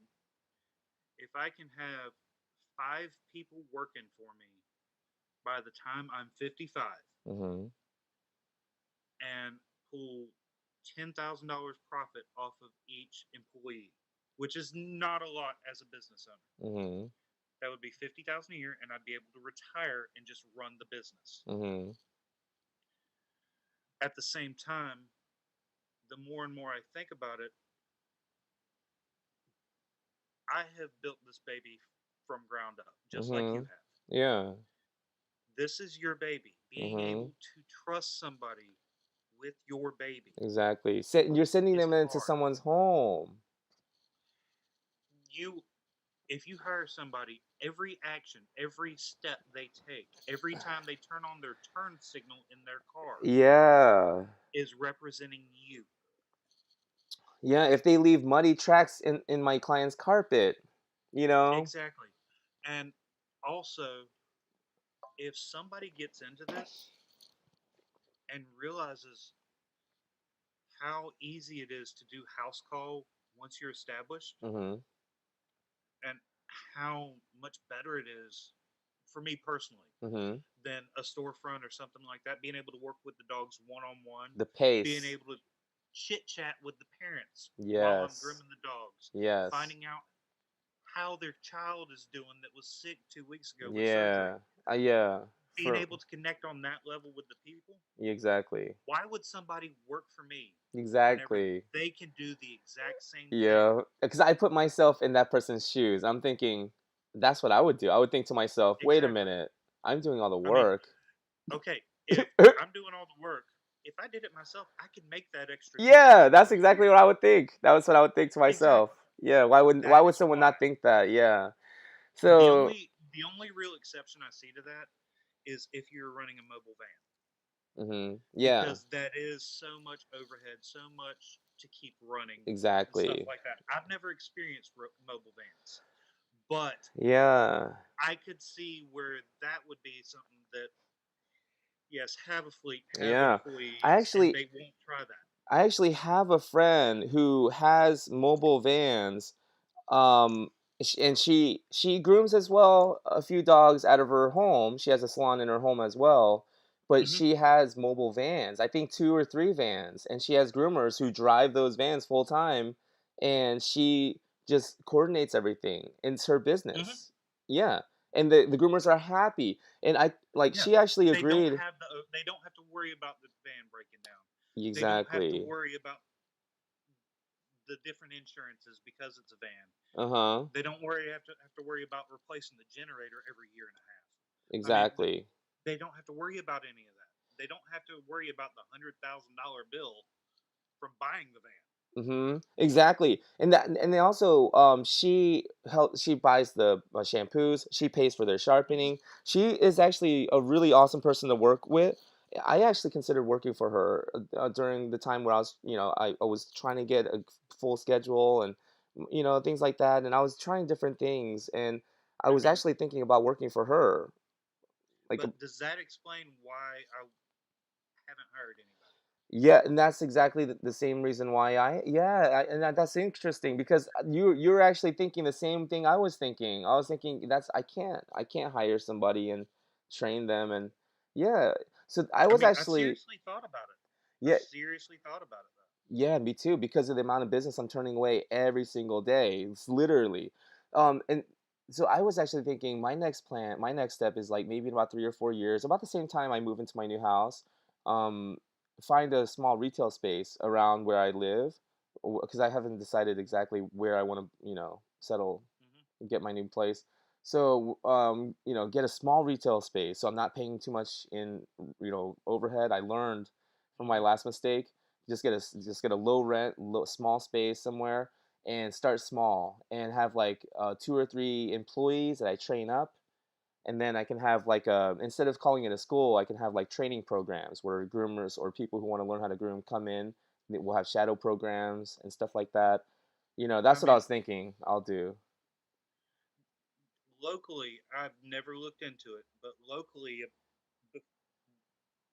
in my county, right near the state line on South Carolina, there is actually a grooming school. I found it after I started my business, Uh-huh. Oh, but maybe you there's could teach actually a there. grooming school there. Maybe you could be a teacher there. As like a retirement kind of thing when you Maybe. yeah, when you're ready to kind of because doing house calls, I don't know how you do it, but I lug everything into the house in one trip. I try to get everything. I don't do it in one trip. Uh-huh. I I do tell two. myself that it's training for when I go hunting this fall.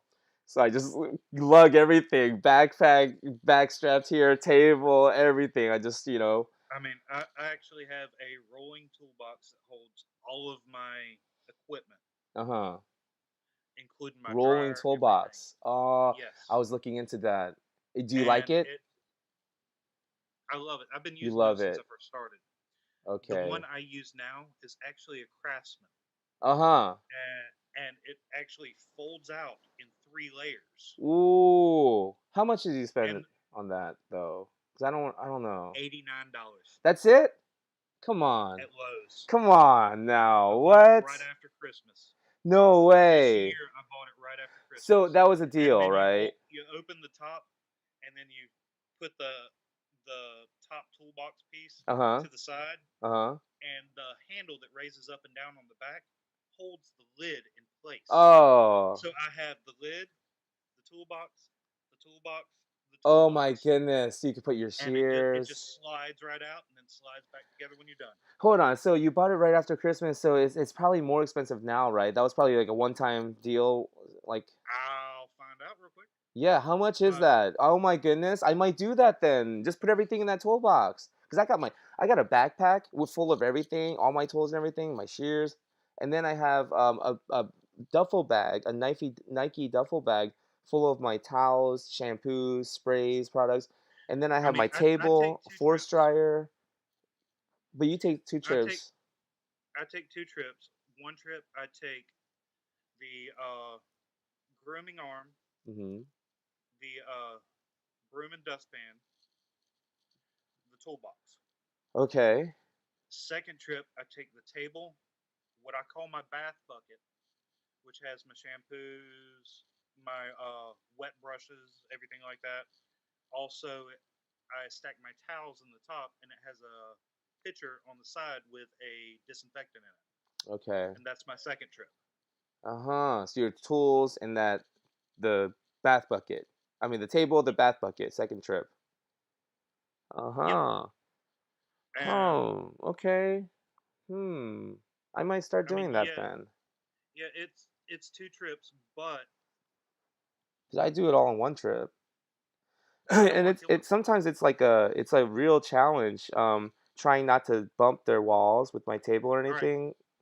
now it is $99.98. Done. Done. Ship I'll it. show you. Send it. You know what I'm saying? It Send it. is, let's see, Uh-huh.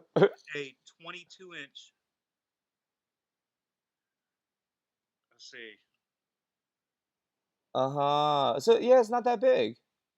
But it because it folds out, you can spread everything out. I could have all my Exactly. tools in there. Uh-huh. Exactly. I love it. Okay. Okay. I am so glad we had this conversation, Albert, because I'm gonna get that.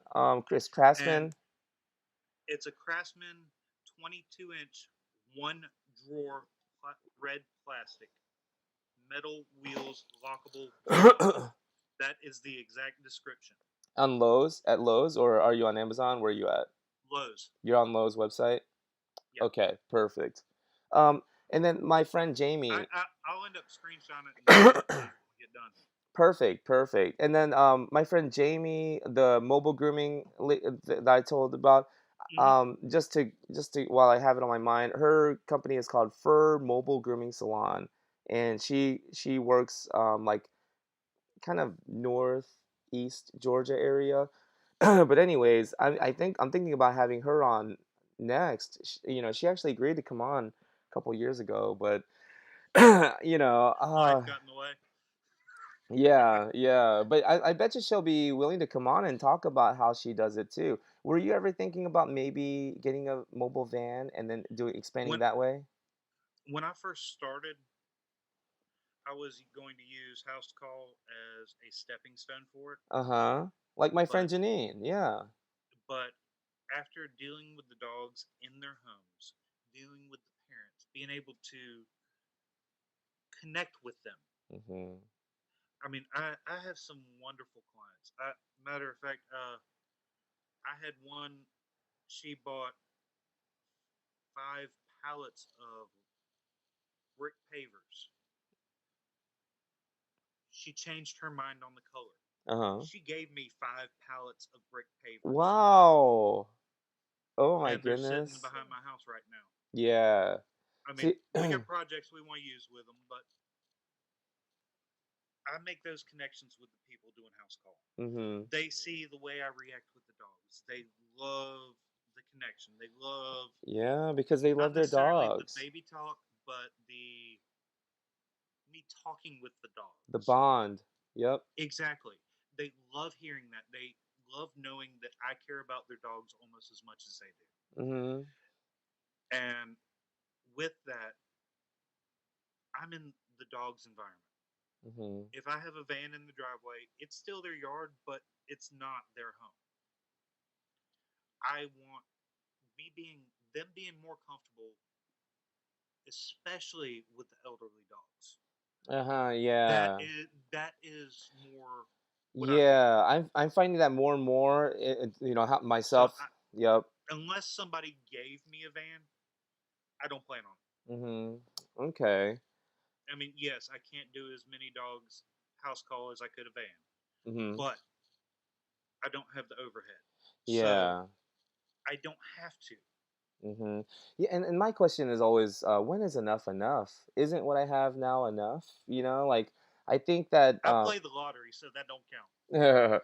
yeah, but here the thing is, like, I think that sometimes we forget that, sometimes having that high demand, sometimes that's the magic. And if you were to get a mobile van and you started increasing your schedule and you started taking more and more people, you could maybe lose the magic, what makes your business so special. As of right now, I can I schedule enough time in between dogs where I'm not going to be late, Mm-hmm. but it gives me a chance to sit there and talk with them either before, during, or after, even if it's just for 10 minutes. Mm-hmm. And they like that personal connection. Yeah, yeah. Because they feel like And they can trust you more. Yeah. exactly. Yeah. I have I don't like being what they call it, latchkey. I don't like doing latchkey grooming. Uh-huh. But if something happens where they got to run an errand, Mm-hmm.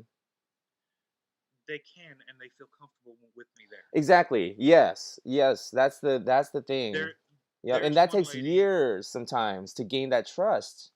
there's one lady who I groomed both of her dogs. Last time I was there with the COVID mess and everything, we also had torrential downpours in North Carolina over the last month. Mm. And they actually did a delayed opening on the schools. So I show up for the grooming first thing in the morning. She had to leave and take the kids to school. Mm-hmm. She had no problem with it. She goes, "I'm gonna go. You mind?" I'm like, "No, it's all right." Exactly. Yeah. And Yep. where I groom, she does a bunch of Etsy style stuff. Her entire business is all around where I groom. Yeah. The way she makes a living is 4 foot from where I'm making my living. Mm-hmm. She trusts me with that because of that 10 minutes. Well, the consistency, you show up the same every time, you know? And yeah, you might Hmm. have your off days, but you're still the same. Your character is the same every time. They say Exactly. personality may open doors, but your character is what keeps them open. That consistent person Exactly. who you are. And like I said towards the beginning of this, at least 40% is you, Yeah. not necessarily what you're doing to the dogs, but you. That's why I tell people take the long game approach. Play the long game. Be patient because some of my clients, because they were brought their dogs to me back in 2012 when I had my shop. They saw me go out of business. They saw everything I went through, and I'm still just as passionate, just as enthusiastic. I love grooming their dogs, just if not more now, because I have more of Hmm. appreciation for it. Hmm. Because if they saw all of that, they trust me now. They leave me the gate code. They tell me where their Yeah, spare key exactly. is. But that took And, 9 years. Maybe not 9 years, and but like we've been doing business for 9 years. I feel like people who get and impatient. one thing I do that I don't know if there's many other people that do this. Uh-huh. Whenever dogs pass with the house call, Uh-huh. I have little tokens I give them. Tokens. E- Okay.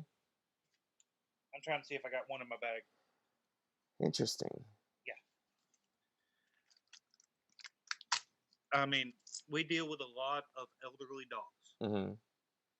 and even if they're not scheduled, swing by and drop off a token. These are little token coins.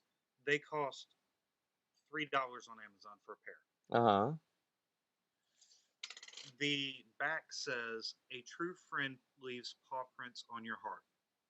The front says, always remembered, forever loved." Can you see that? Yeah, that's beautiful. Uh-huh. So you send that But to them? I drop it off. That's such a good I drop it off idea. by their. I actually drop it off in person, and if they're not there, Uh-huh. I sit it on the front step with a business card underneath it. Wow. And because of that, even if they never have any dogs anymore, they push my business twice Well, as of hard as when they course, did. because yeah, you showed that you cared. You didn't just say Mhm. you cared. You did something that showed you cared. Yeah, your Exactly. actions. Yep. And that $1.75 little piece of metal Yeah, in the long run it's not can even be about worth the hundreds of dollars. exactly. It's priceless in the end because it's yeah, because you did something Exactly. generous and unexpected and yeah, Exactly. exactly. And you didn't do it for anything like that. You just did it to show them No. that you care. But human beings, we usually have that feeling, that warm feeling inside where somebody showed that they cared about us. We want to do something good for Hmm. them too. We want to reciprocate. So of Exactly. course, if my dog passed away and my groomer did something like that, I some mean, kind of token of appreciation, literal token, showing that you cared. Of course, I would call all my friends, say, "Yo, if you got a dog, try my groomer out." yeah, 80% of the time, they're not even home. I don't call them before I show up. I knock on the door, they're not there. I'll Yeah. literally sit the business card on their top step with the coin holding the business card down, Yeah. and then I The thing leave. is, we're in our 40s. I think that in the 80s, when we grew up, this was kind of drilled into us. So for the younger generation, I think it's important to point out that the trust that Albert and I are talking about, this is gained through showing up on time, reliable, like he Yes, said, dude. consistent. Yeah, I mean, I may be running late, but I'm always Yes, in communication. Your But I do show consistency up. thing. Yeah, I do. Exactly. And I show up when I'm expected to show up on the day. But but showing up your best, showing up and doing your best to try to serve your clients, doing this over and over again over time builds that trust. But the thing is, you have to put in that work. You got to put in that time. It takes time. And another thing is, if you make a mistake, admit to it immediately if your house call. Yes. Yes. Admit to it immediately if your phone Yeah. call. Because it is much And better, even if it's no big deal, it's much yeah, better that you tell them about it rather than them having to ask you about it or, yeah. I mean, usually what I do is if I nick the dog, get it to stop bleeding with some quick stop or whatever the case may be, Yeah, I then after that I call them over there and say, "Look, this is what I did. exactly. I believe everything's going to be all right, but if Yeah. by chance you have to take the dog to the vet, save the receipt." Uh-huh. I have, and one thing I do, I try to treat everybody like I would want to be treated. If I quick a dog's nail whenever I'm grooming it, I Mhm. knock off the price of a nail trim. Oh. If I cut the dog while I'm grooming, that dog is free. Uh-huh. Wow. With that being said, when I first started, my cheapest price for a full groom was $60. Mhm. The lowest I have ever had anybody pay me for when I cut a dog was I cut a dew claw Off. off. Wow. It had it. The dog had one back loose dew claw on a miniature poodle. Uh-huh. Is a seven all over. Uh-huh. And it just came off? Skimmed the front and it bled like a stuck pig. Oh my God. Okay. She gave me $40. Wow. As soon as it happened, I told her what was going on. Was honest with her right off the bat. Uh-huh. I have I've had people say, "Look, I know my dog's an asshole. I know you didn't mean to do it," and tip me on top of the groom. Mhm. Yeah, I Be always, honest with yeah. me right up front. And I always tell And groomers, try not to blame the dog. Try to take responsibility and just say, you know what, I messed up. And you, like you said, most owners will say, you know what, I know my dog's an asshole. you yeah, know, exactly. but you didn't blame their dog. But if you come out and you start saying, you know what, you know your dog's an asshole. It was your dog's fault. It's just different, you Yeah. know. If you screw up, own up to it. Yes. Dog's an asshole. Pay closer attention. You didn't pay enough attention. exactly. You Yeah. screwed up. Either Yeah. way, it's not the dog's fault. And it's totally okay to say, "Hey, I messed up." It's Yeah, okay. exactly. Like I realized by Own up trying, to your mistakes. Simple as that. yeah, by trying to justify my mistake or defend myself, I'm actually making myself more of an ass. And I'm actually probably, like making it worse for myself. But like you said, just owning up to it as soon as it happens. You know what? Oh my God, I messed up. I'm sorry. I messed up. And Keeping yourself accountable, one like you thing said. about it is, I guess because of how unemotional my life had to be business wise, I get emotional over dogs. Mhm. I honestly do, Yeah. Yeah. and I don't know if that's the reason why, but I'm not sitting there bawling tears out, but they can tell I'm upset I hurt their dog. Yeah. Yeah. I think that has a lot to do with it. If you don't care about it, they don't care that you don't care.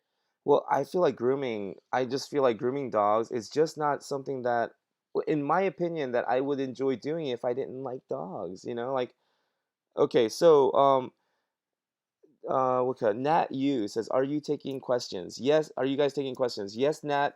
Um, and how much more time do you want to do? What? I got tomorrow off. Okay. Let's see here. Joe I Jones might end up says, having to get up and get another drink in a minute, yeah, though. right. I may have to go tinkle.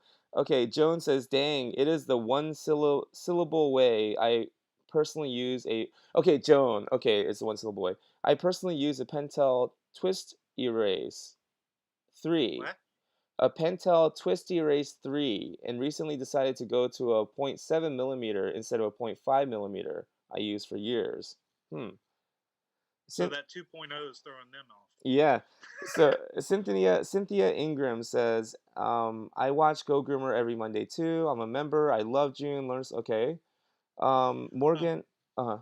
Real quick, do you mind after we get done with this? Uh-huh.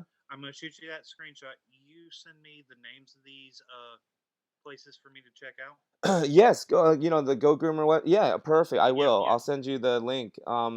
So let's Good. see here. Morgan Nelson says, "I'm out, everyone. Great interview. Fantastic gaining wisdom from you both. Awesome, Morgan. Have a great night." Cynthia says, "Morgan, I agree." Joan says, "My groomer has a salon, and she has a strict no people rule, i.e., if you show up early to pick up your dog, she kicks you out. Mm. My older dog scratched the crap out of me the last time I took him to another groomer. The one before that told me I needed to see an aggression specialist with him. This one can Dremel his nails." Huh. But like you said, a lot of my clients have come to me because they've had issues like this. Their dogs get kicked out of grooming shops, their dogs are Yeah, labeled aggressive. And when I groom them, very. they have their issues, but we work through it and then they get better over. I have a Yeah. schnauzer I do has gotten kicked out of 7 grooming places. Uh-huh.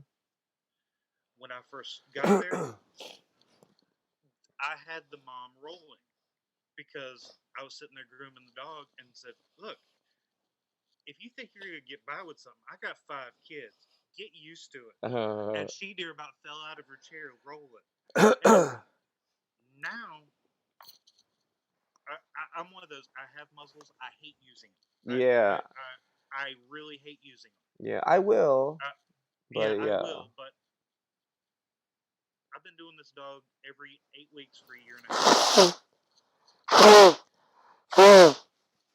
Now the dog even kisses me for nails, Nice. just in a year and a half's time. Yeah. So a poodle, It uh, builds a trust. exactly. When the dog trusts you, they will let you do things that used to scare them, terrify them. But you have to build Hmm. that trust. And again, Exactly. that's over time, consistency.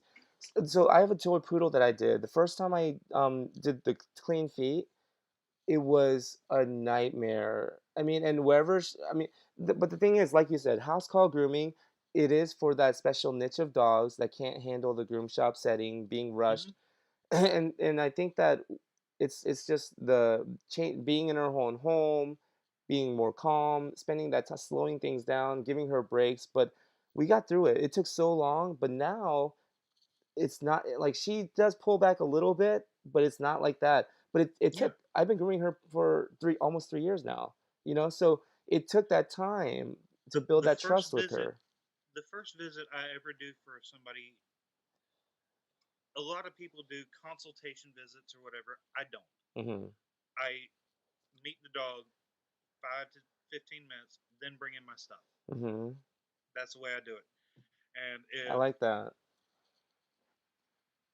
but whenever I schedule the dog, let's say toy poodle usually takes me an hour and 15 minutes start to finish. Hmm. I'll schedule 2.5 hours, double the time that it normally would take me Hmm. because I don't know that dog. That dog doesn't know me. Yeah. Yeah.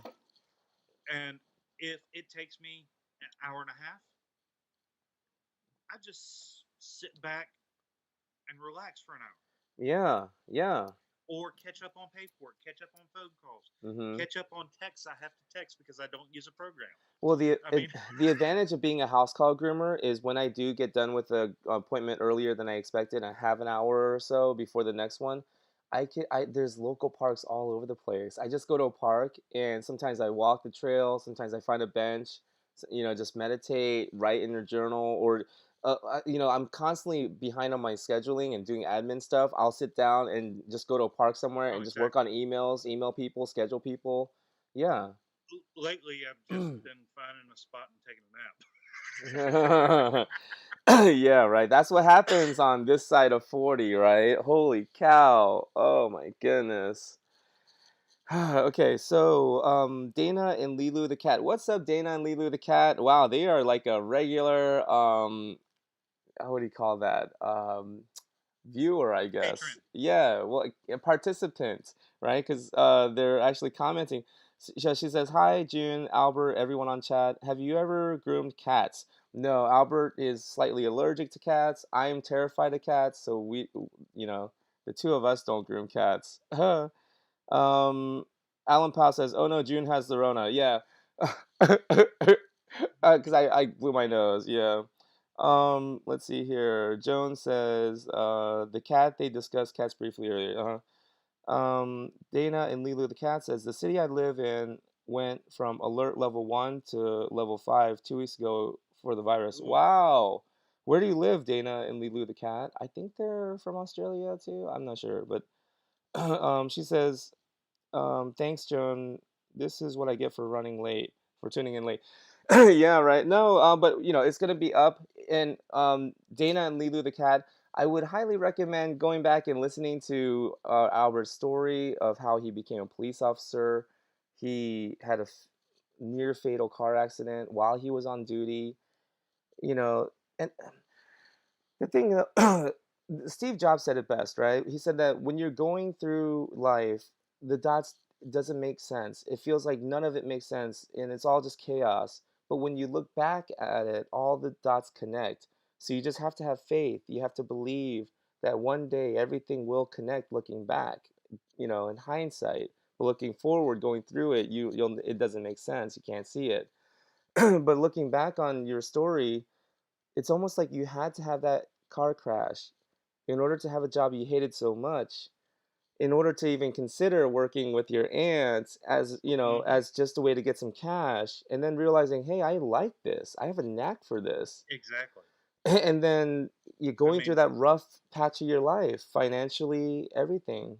15 years ago, if you would have told me I would have been a dog groomer, I would have laughed. Yeah, I would have said, what's that? I did say, what's that? I knew because of my aunt, but I would have laughed at you. Uh-huh. How long has your aunt been a dog groomer? About 15 years. Wow, okay.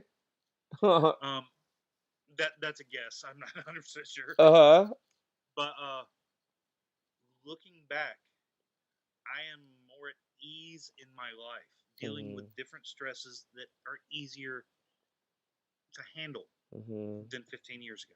Yeah, because you've been through it. You realize what's happening now. You're just going through another rough Yeah, patch. Yeah. You just got to get through it. I mean, life is rough, but I'm at ease mentally. Yeah, I'm doing accepting my that, job. knowing that life is rough. Yeah, it's rough. It's supposed to be rough. So what? You know? Exactly. Yeah. So, if Could anyone be the midlife crisis thing, but anyway. if anyone is going through a rough time right now, something that really helped me is a book called Infinite Possibilities by Mike Dooley. And he said that imagine your life on a train track, on a set of tracks right now, and the momentum of all these years, 30, 40 years of your life, you've gained a lot of momentum. You're going down this track pretty fast, and you realize you're on the wrong track. You're not headed where you really want be, and you realize these are all my mother's and father's and other people's expectations for me. It's not really what I wanted. It doesn't make me happy. You realize you really want to be over there on that other set of tracks. Mhm, So he's saying that life will knock you off your tracks in order to get you to the tracks that you really want to be, but in between that transition period, that bridge you have to cross in order to get there is rough, and you're going to think you're going to die sometimes. It's mhm, chaotic because you're not on your smooth tracks anymore. You've been knocked off your tracks, but you have to go through that rough time in order to make that change in your life and become a dog groomer when you were a police officer your whole life. Like it's interesting, but now you're on a different a different mhm, direction. Yeah. Just like we said earlier, you can't change your destination overnight, but you can change your direction. You can change your course, where you're mhm. headed. You can change your goals overnight. You can say, wait a minute, this And is what I just really because want. you don't see a light at the end of the tunnel doesn't mean the tunnel doesn't end. Hmm. It, you, s- Yeah. just because you don't see the light, you may just need to go down there and turn on the switch. Hmm. And just I mean, keep. don't Yeah. don't be scared. Yeah. Yeah. Because it is scary, and it is okay to Yeah, be it is. scared. But you got to go towards your fears. You got to embrace it, Mhm. dance with it. Yep. Okay. I'll end with this, and then I'll you can think of like one last thing you would like to say, and like, so I'll end with this. In Africa, the old lions, the old male lions, because they're older, they're not that helpful in the hunt. Their teeth are worn down, but what they do still have is they retain their deep, intimidating roar, And so Mhm. what they do is they'll go over on one side of the prey and they will roar their gigantic lion roar. And of course, that's going to freak out the gazelle and zebra, and they're going to run, antelope, they're going to run the other direction right into the mouths of the hungry young lions, you know? And that's how they stay relevant to the pack. They still stay helpful. But here's the lesson: if you want to live, you run towards your fears, run towards the roar. Whatever it is that's roaring at you, whatever that's scaring you to death, do that. Run towards your fears if you want to live, right? Because running away from your fears is sometimes going to be a lot worse than what's scaring Mhm. you. Yeah. Did you want to end with anything? Any I don't know, like something that you would like to share with newer groomers coming up, maybe scared or maybe even older some I just got a message recently from a nurse. She's a retired nurse and she wanted to get into dog grooming, but she doesn't know how. She says she doesn't have time, she doesn't have money. You know, all these obstacles that I we mean, put in our mind. I can't do it because of this, I can't do it because of that. What would you say to someone like that? if if you really want to do it, you can find a way. Whether it's being a part-time dishwasher at night, whether it's being a bather at Petco, PetSmart, whether it's taking an online course or watching YouTube videos to try to learn whatever you can for your own dog. Mhm. That do what you need to. And then do not be scared to ask questions. Mhm. Don't be scared to volunteer up at a rescue somewhere. Don't be scared to care about the animals and care for them. Exactly. And sometimes groomers do get scared to ask questions or approach more experienced groomers because there are some groomers who, have the competitive attitude and they shut them Yeah. down. And so I've had several groomers tell me, "Wow, I can't believe you're actually helpful and you actually answered." Like so. I would say, because me myself, I ran into it as well. I have some groomers that I used to look up to that kind of gave me a really bad attitude. But I would say don't let I, that stop you. Albert is a good resource now. You can contact Albert through his dog grooming business or his, text him or, but you can ask him questions. You can ask me questions. I'm not always the best at returning, messages, but I try. I really do try. But yeah, like Albert says, don't be scared to ask questions. If someone is rude to you or shuts you down or makes you feel small for asking, don't let that stop you. Find someone else to ask. the only stupid question is one not asked. Yeah, or the ones that I ask. I'm Okay. learning that. Exactly. You and I are going to be good friends. Could you accept me, Albert? You understand me and accept me. Let's see here. Cynthia says, "Hi June, what advice would you give both to a DIY home groomer if they wanted to become a groomer like you both?"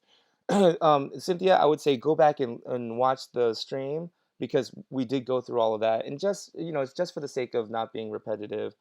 Dana and Lilu says we are in St. John's, Newfoundland, Canada. Wow, St. John's, Newfoundland, Canada. That's incredible. Okay. I guess I am worldwide now. Uh-huh. Alan Powell says he has patience for people and dogs. I can only manage patience for the dogs.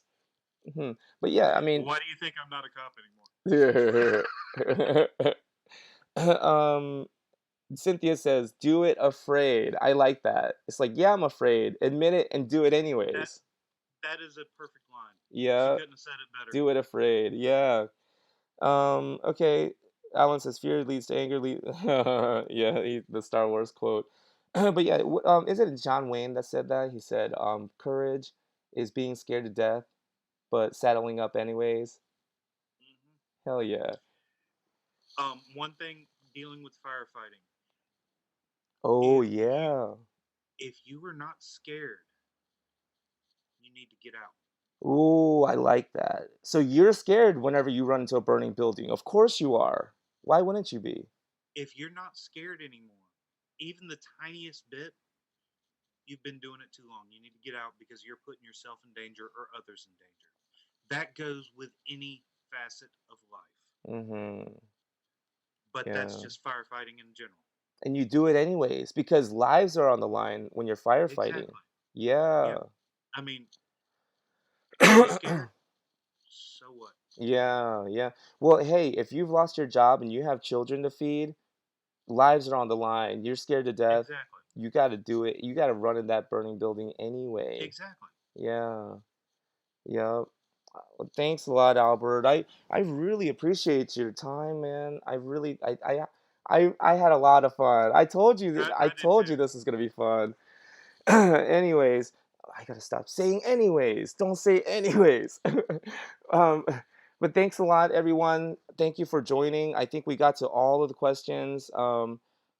Dana If Lidlu says there's no such thing as stupid questions, only stupid answers. She, Yep. and she also says that's what my stepdad always said to me when I told him I had stupid questions for him. Laugh out loud. Awesome. But yeah, it looks like we got to Hey, everyone's questions. if anybody needs to reach out, ask any questions, feel free to give me a message. Could you hold up your card one more time so people can get that number and that way they can text you or leave you oh yeah, you said you don't have voicemail on that number, right? I stopped checking it. So texting that number would probably be best, right? If they have Yes, questions. that number, or you can find it on Facebook. Dirty Dogs Door to Door. Perfect. And you could even message him on his Facebook page if Yes. you have questions, especially if you Oh, wanted it to. zoomed in automatically. Yeah, I like that. I thought somebody was actually doing that for you. No, that's the Oh, portal. wow. This whole time I I mean, thought watch. that's Okay, amazing. now That's do it. awesome. I thought maybe your partner, she was like No, there. it's I was she's like, asleep. man, I need to find me one of those. It's got the camera that sits there and supposed to follow the people. Uh-huh, that's awesome. Okay, so yeah, direct your questions to Albert, especially if you wanted to find out, you know, let's say, hey Albert, I'm running into this kind of thing. Have you ever dealt with it before? Yeah, because I think I think people who actually have done it and they're actually in a happy place in their lives, they're not they're happy to help others. But people who have not Okay. accomplished much and they feel kind of small inside or insecure inside, they're the ones who kind of belittle others, tear people Oh, down. one more thing about being scared. You can probably relate to this, June. Hmm. As groomers, a male is a minority in it. What when I first got started, especially opening my own business, I was terrified Hmm. because I am at the time when I opened my business, I was the only male groomer in my county. Hmm. And as far as I know, I still am the only male groomer in my county. Yeah. So believe me, even though that sounds kind of sexist, I was terrified because of my gender. Yeah. No, honestly, just to be honest with you, at the risk of sounding sexist, I kind of was scared about that too. I was like, I'm a man, I'm a male walking into these people's homes, like, Hmm. yeah. And at that time, I didn't, my hair wasn't long enough to, because I started like 5 years ago. I was growing my hair at that time. I just had the idea to tie it. And so I would wear a bandana. And my mom one time, she was like, you look like a thug. You look like a gangster that's going to rob people's houses. And so I would have my bandana on, and then I would ring their doorbell, and then like as they're coming to the door, I would get self conscious. I would rip my bandana off because like I'm thinking I don't want to look like a thug or a gangster, like my mom said. But I realize now, talking with other female groomers who have been trying to make that transition and doing house calls themselves, one of the obstacles that they face being female is the fact that they're female walking into a stranger's home. And I never considered that because you and we are worried that we might come off as a threat to them. We're never feeling threatened by any, like when you walk into a house, Okay. I bet you're not ever thinking that the female in the house is gonna jump your pants. You know, you're I probably mean, hoping, that's one thing fingers crossed, right? But we're never in danger of I that, but women, I've never actually spoke to another male groomer about that. hmm I figured it didn't bother me because I was used to in my entire adult life walking into other people's houses. Oh, as a police officer, yeah, yeah. So I just never even considered that because I figured, okay, I'm not scared because of this. Mm-hmm. If you weren't, that shows that it wasn't that. Mm-hmm. Yeah, yeah. But I mean, yeah, so I think with females, just thinking about, female house call groomers, I think they do have that one layer extra added layer of concern, something to think about, safety, like carrying Mhm. some mace, pepper spray, something. You were in law enforcement. What would you just suggest a female? We carry shears. No, but like let's just say a I mean, 21-year-old girl, she's what starting I her would house call suggest business, something to protect what I would herself. suggest doing is first off let somebody know where you're at Uh-huh, okay. and do what I do. I take multiple trips into a house. Mm-hmm. Don't take all your stuff in the first time. Uh-huh. You go back to Uh-huh. your car, and if you feel scared, you feel threatened, you You can leave leave. Yeah. and call the police to get the rest of your stuff. Or just a broom or something. You take a broom in and then yeah, Yeah, get the rest of I your mean, stuff, leave the I broom, mean, shoot, you can have it. if you make a habit, I know it's extra steps, extra walking until you get comfortable with the person. Two Mm-hmm. trips, Mm-hmm. period. Exactly. And if the man of the home makes an inappropriate comment, then Don't be scared to let them know it's inappropriate. exactly. Or if you feel like you should, don't go back, because I have daughters now and I'm starting to think like, wow, these are things I never thought about. I never had to Mhm. think about, because I'm a guy. But women, they do have to consider that. Do you like a taser probably wouldn't be a good idea, right? For a female groomer Um, to carry into a one house. one big thing I have actually seen with like mace or pepper spray. Uh-huh. One of the big things is I have seen I've been called to many calls where they used it in situations that didn't need it. Mm. They feel threatened and there was no threat Mm. there. They felt insecure about the situation. I'm not trying to down anybody or anything like that, Mhm. but some of this probably about half the time I've actually seen pepper spray was overreaction. Mm. When it comes to anything else, it think about what you would want somebody else coming into your house with. Uh-huh. I mean, if you're, I'm not trying to Yeah, I start wouldn't, any cause kind of drama or anything like yeah, that, like but personally, yeah, if you're coming in to groom my dog, I'm not sure if I would feel comfortable or good about you having a concealed carry, like, exactly. yeah, I mean, yeah. especially if you're a small business. Mhm. If you're a massive chain, it'd be a little bit different, but you're a small business. You are a person, not Mhm. the business. Yeah. I mean, like if I walk in somebody's house, I'm a one man show. If Petco starts doing mobile, Mhm. they are a big chain.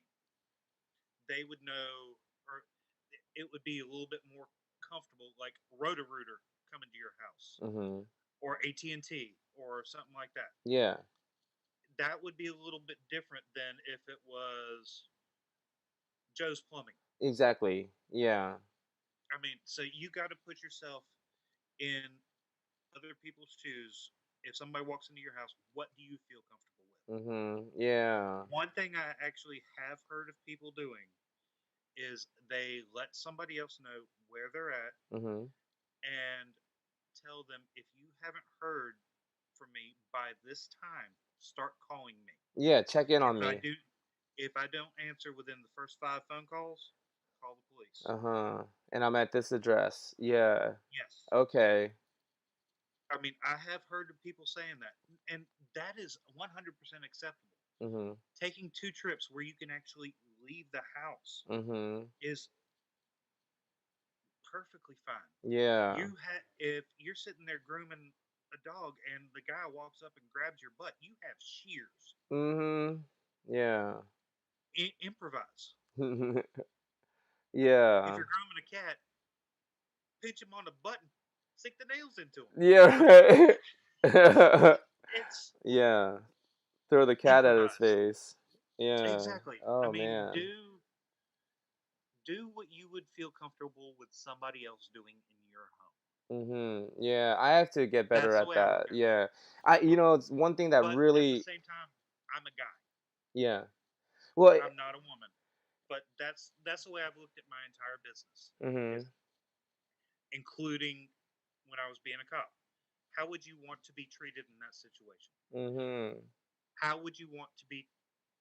What would you want coming in your home? Yeah. How would you want somebody to handle a situation? De-escalate. Yeah. How would you want somebody to handle cutting your dog? Mhm. How would how would you want somebody talking to you the first time you meet them? Mhm. How would you want somebody to handle being prepared in case something goes wrong in your house? Yeah. So Yeah. All of this is giving the person a reason to want to do business, continue wanting to do business with you, giving them that reason exactly. to want to call you back. Yeah. And if you're uncomfortable with it, leave. Yeah. You run the thing. Yeah, exactly. Yeah. Don't worry about it.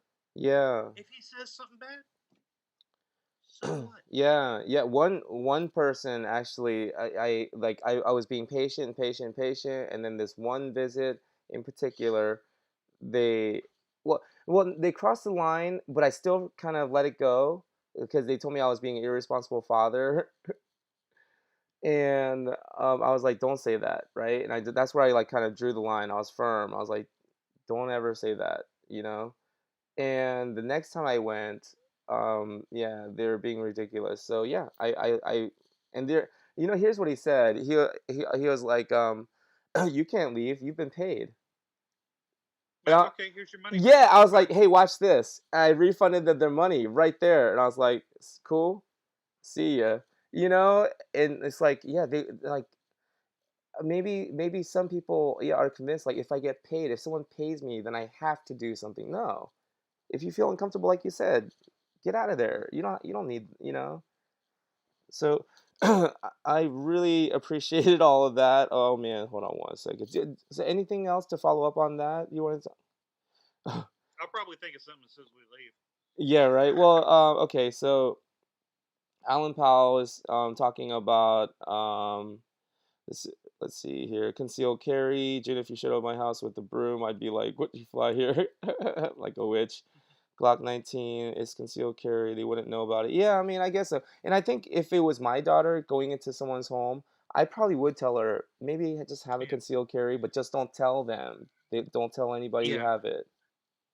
I agree, but at the same time, if I have a plumber underneath my sink and I see the outline of a pistol on his back, Uh huh. I'm gonna be like, no, Uh no. huh. So you got to Yeah. look at both sides. Yeah, that's true too. Yeah, I would tell I my, mean, yeah, that's the reason I say look at both sides. yeah, I mean,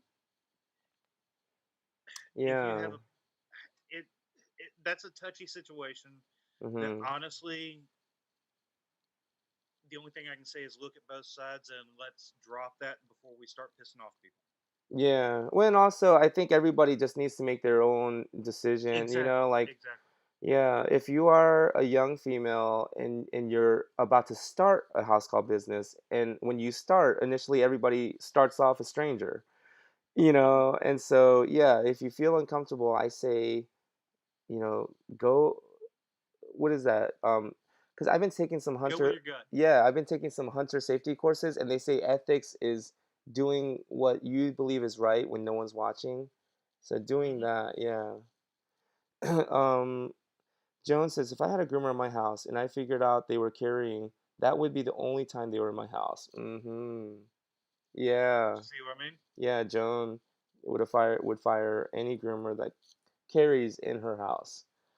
But yeah, that's something to think about, right? I mean, yeah, you want to protect yourself, but you want to be respectful of someone else's home that you're going into. Yeah. Hmm. Bubba Longshaft. What's up, Bubba Longshaft? Really, Joan, I don't have a problem with it at all. So it's, yeah, everyone's kind of on. Exactly. So everyone needs. I think that on this kind of topic, just like shaving a dog, should you shave? Should you not? I think that everyone needs to make that decision and do what they believe is right when no one's Exactly. watching. Um, Exactly. I agree 100% with that. yeah.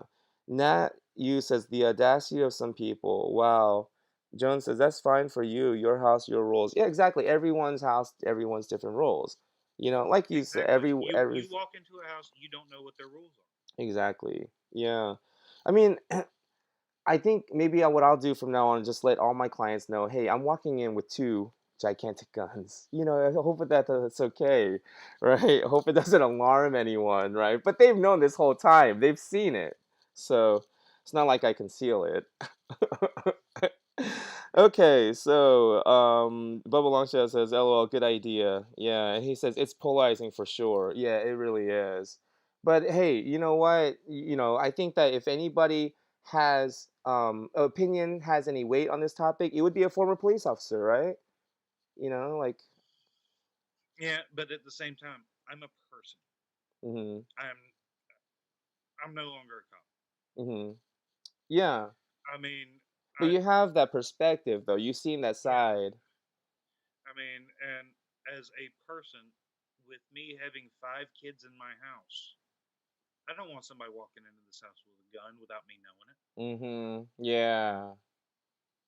I mean, like I've said repeatedly, however you want to be treated, treat that way to other people. Yeah. Do I mean that covers Yeah. everything. Well, I think what you said is the best course of action. Let a friend or family member know where you're gonna be, give them the address, and let them know if you don't hear from me, I'll check in with you in about 4 hours. If you don't hear from me, call me, text me, and if I don't reply, call the cops, let them know the address I'm at, something might be wrong.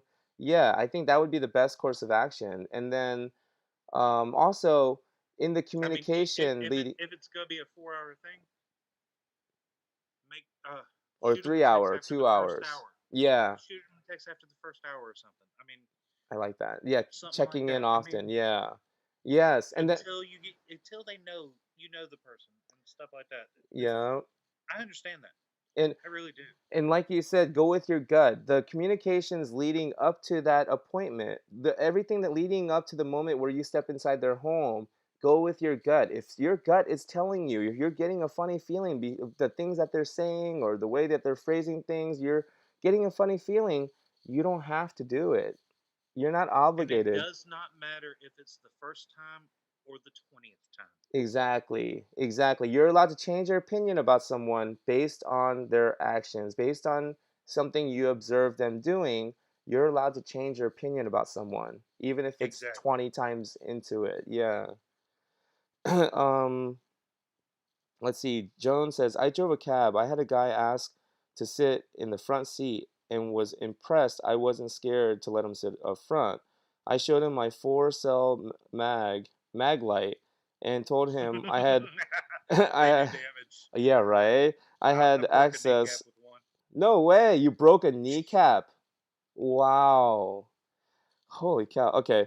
I had better access to smack him with him next to me than if he was behind me. Bubba Longshot says, "Do the first meet and greet in a public place, a dog park."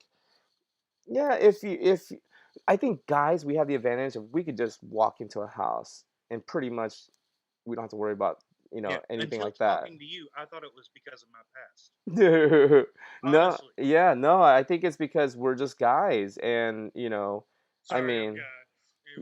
well, I'm kind of taller. I don't know how tall you are, but I'm like almost 6 foot, 5'11", and so I. Shorty. Almost 6 foot. Wow. Yeah, we're a tall glass of water. But yeah, I mean, when we walk into a house, rarely would it ever cross my mind, oh my goodness, is someone gonna attack me? Is someone gonna physically try to overpower me? But maybe the dog. When I look at the dog, like, holy cow, is that dog gonna overpower me? but never the person living there. But I think with females, and like you said, it never even occurred to me until I started speaking with some females and yeah, trying to give them advice on how to start. Yeah, we ran into that, and I was like, oh my God, I never even considered that, you know? But I think that what you suggested is perfect. Let someone know, have someone check in with you. You agree to check in with them every hour, right? Perfect. Anything else? I think we covered everything. Covered a lot more than I thought we would. Yeah. I really appreciate you, Albert. Man, I think we're gonna be longtime friends. Really, really I hope good. so. I enjoyed talking with you, man. Yeah, you're good people, man. Thank you so much. And have a great day tomorrow. Everyone, have a great day. I honor the light in you that's also in me. Namaste, guys.